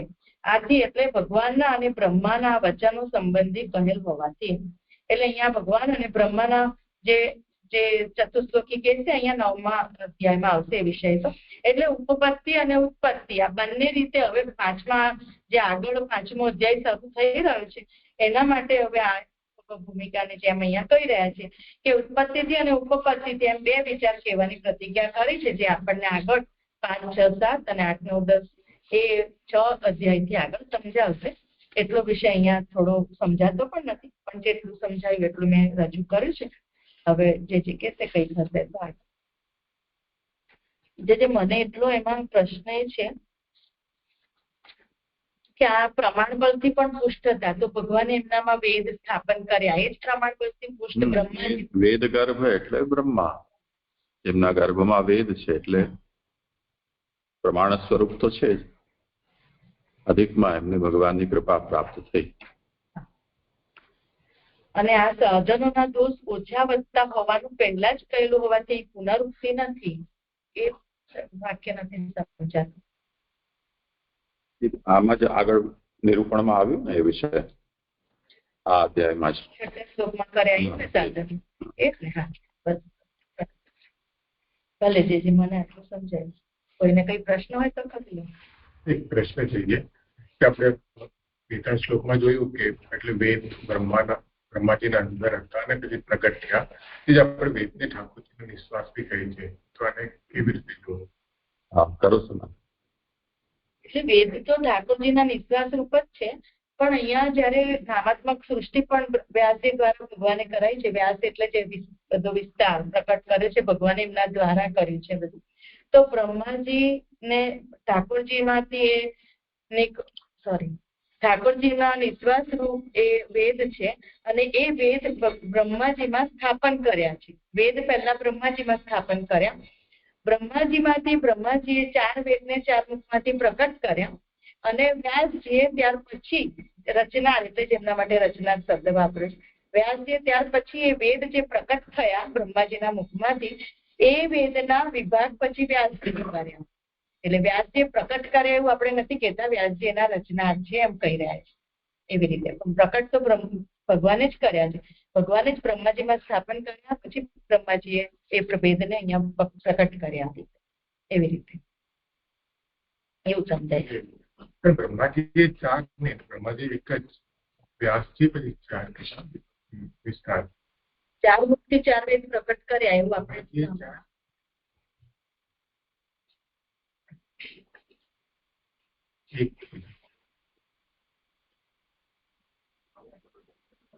તો 5 હતા, એક તો ઉડી ગયું માથું એટલે 4 બચ્યા.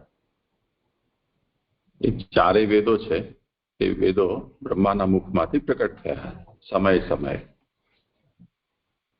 પછી લુપ્ત થયા, પછી વ્યાસ દ્વારા ફરીથી પ્રકટ થયા. તો વેદો નારાયણ સાક્ષાત, વેદ સાક્ષાત નારાયણ સ્વરૂપ છે, એની એક વિધતા છે. તે પછીથી સમયે આગળ વિભાજન થતા રહ્યા. આપણા દ્વાપરના અંદર એનું પ્રાકટ્ય કે એનું વિભાજન છે એ વ્યાસ દ્વારા થયું. એટલે લુપ્ત થઈ ગયા એવું છે પહેલા, પછી લુપ્ત પણ થાય બ્રહ્માજીના જે કરેલા હતા. હા, એ તો પછી હયગ્રીવ એના માટે જ તો થયા હતા. લઈ આવ્યા ને, વેદો ચોરી ગયા હતા તો પછી ભગવાન જઈને લઈ આવ્યા નહીં પાછા. હા એ જ ને. અચ્છા, એવી રીતે લુપ્ત થયા. એ આ લોકની ને આ કલ્પની કથા નથી. એ અન્ય કલ્પની છે.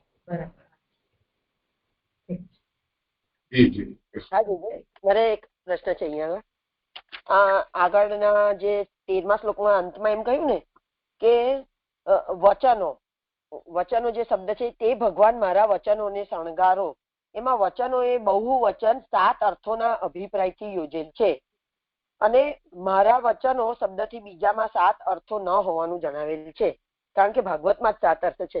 તો આ વચનો એટલે ભગવાન વચાનસી મેં, એમાં જે વચનો શબ્દ છે એ વ્યાસજીએ 23મા શ્લોકમાં એને કર્યું. તો વ્યાસજીએ આ વચનો શબ્દ વાપરેલો છે, મતલબ અહીંયા અત્યારે સુખદેવજી, તો આ વ્યાસજીએ જયારે કર્યું ત્યારે આપણે એવું સમજવાનું કે એમના મનમાં એ પોતે ભાગવતનો સપ્તધા અર્થ, કૃષ્ણ જ 7 સ્વરૂપથી ભાગવતજીમાં બિરાજી રહ્યા છે એવા વિચારથી એમને આ ભાગવતજી કરેલું છે એવું પહેલેથી જ સમજવાનું ને. એ જ વાત પછી મહાપ્રભુજી આપણને કહી કે મહાપ્રભુજી કોઈ નવીન વાત કહી કે વ્યાસજીનો જ અર્થ આપણને કહ્યો.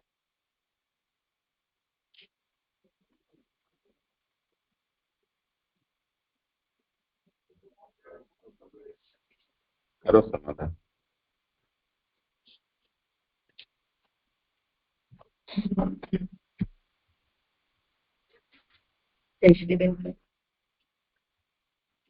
હા, ટ્રાય કરું છું. વ્યાસજી એમને કીધું એ તો બરાબર છે, પણ અહીંયા જે વાત કરી છે ને કે હું જે કહેવા જઈ રહ્યો છું, સુખદેવજી હવે જે કહેવા જઈ રહ્યા છે એ ભગવદ વાણી એને અલંકૃત કરો. તો કઈ રીતે અલંકૃત કરશે? તો કહે છે કે એ વચનોને છે ને એ 7 રૂપે 7 અર્થ છે એવી રીતે એને રસરૂપ કરો કે ભાગવતમાં એ જ 7 એટલે એક છે, એક અર્થથી નહીં પણ 7 રૂપે એને અર્થ થાય એ રીતે ભાગવતમાં, અને એ ખાલી ભાગવતમાં જ છે એવું અહીંયા એટલી વાત અહીંયા કરી છે. હવે સુખદેવ વ્યાસજીએ કહ્યું સુખદેવજીને એ મને નથી ખબર. એટલી વાત છે અહીંયા. તો એ પોતે સુખદેવજી પ્રાર્થના કરી રહ્યા છે આ રીતે કે એટલે અહીંયા મહાપ્રભુજીનો અર્થ કરે છે કે ભાઈ ભગવાન શબ્દથી ભગવાન એને અલંકૃત કરવા સમર્થ છે અને મારા વચનોને અલંકૃત કરો. તો અહીંયા મહાપ્રભુજીનો અર્થ એ રીતે કરી રહ્યા હોય એવું લાગે છે કે વચનો એક વચન ન કહીને બહુ વચન કેમ કીધા? તો 7 અર્થો બીજે કશે નથી, અહીંયા જ છે. હા, એટલે બરાબર છે તમારી વાત. એટલે આ વચાનસી એમ જે બહુવચન છે ને વચાનસી, તો એ એક વચનમાં નથી અને બહુવચનમાં છે, એટલે 7 અર્થ. એટલે મારો કહેવાનો મતલબ ખાલી મારી જિજ્ઞાસા છે એવી કે વચાનસી એ વર્ડ જે છે એ પર્ટિક્યુલર ભાગવતજીના શ્લોકમાં આવ્યો, ના કારિકામાં નથી આવી આ વાત, કે ના મહાપ્રભુજી સુબોધનીજીમાં એને કોઈ ફૂટ કરી હોય, પણ એ જે મૂળમાં આવ્યું. તો અને એનો અર્થ અહીંયા મહાપ્રભુજી એવો કર્યો કે વચનો એ બહુવચન 7 અર્થોના અભિપ્રાયથી યોજેલ છે. 7 અર્થના અભિપ્રાયથી યોજેલ છે એટલે આપણે એવું સમજી શકાય ને કે વ્યાસજીના મનમાં પણ આવો સપ્તધા અર્થ હતો જે આપણને મહાપ્રભુજીએ બતાવ્યો. મને ખાલી એટલી વાત કન્ફર્મ જ કરવી છે. તો જે આપણે એવું સમજી શકીએ.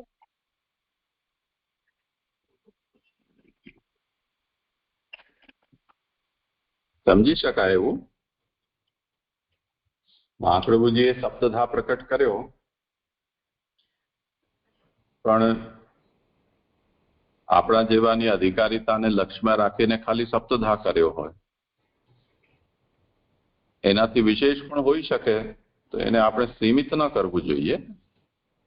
એને અનેકધા કે અનંતધા એમ આપણે એને સમજી શકીએ. કેમ કે વાર્તાજીમાં આવે છે ને કે જેટલું વિસ્તૃત વિવેચન કર્યું કે પછી એમણે કહ્યું કે મારાથી એ ધારણા થઈ શકતી નથી. તો બદ્રિકાશ્રમમાં પણ આચાર્યજીનો એ પ્રસંગ છે અને પ્રભુજીના કોઈ શિષ્ય છે એમનો પણ ગ્રહણ સ્નાનના સમયમાં એવો પ્રસંગ છે. તો અનેકદા એનો અર્થ થઈ શકે.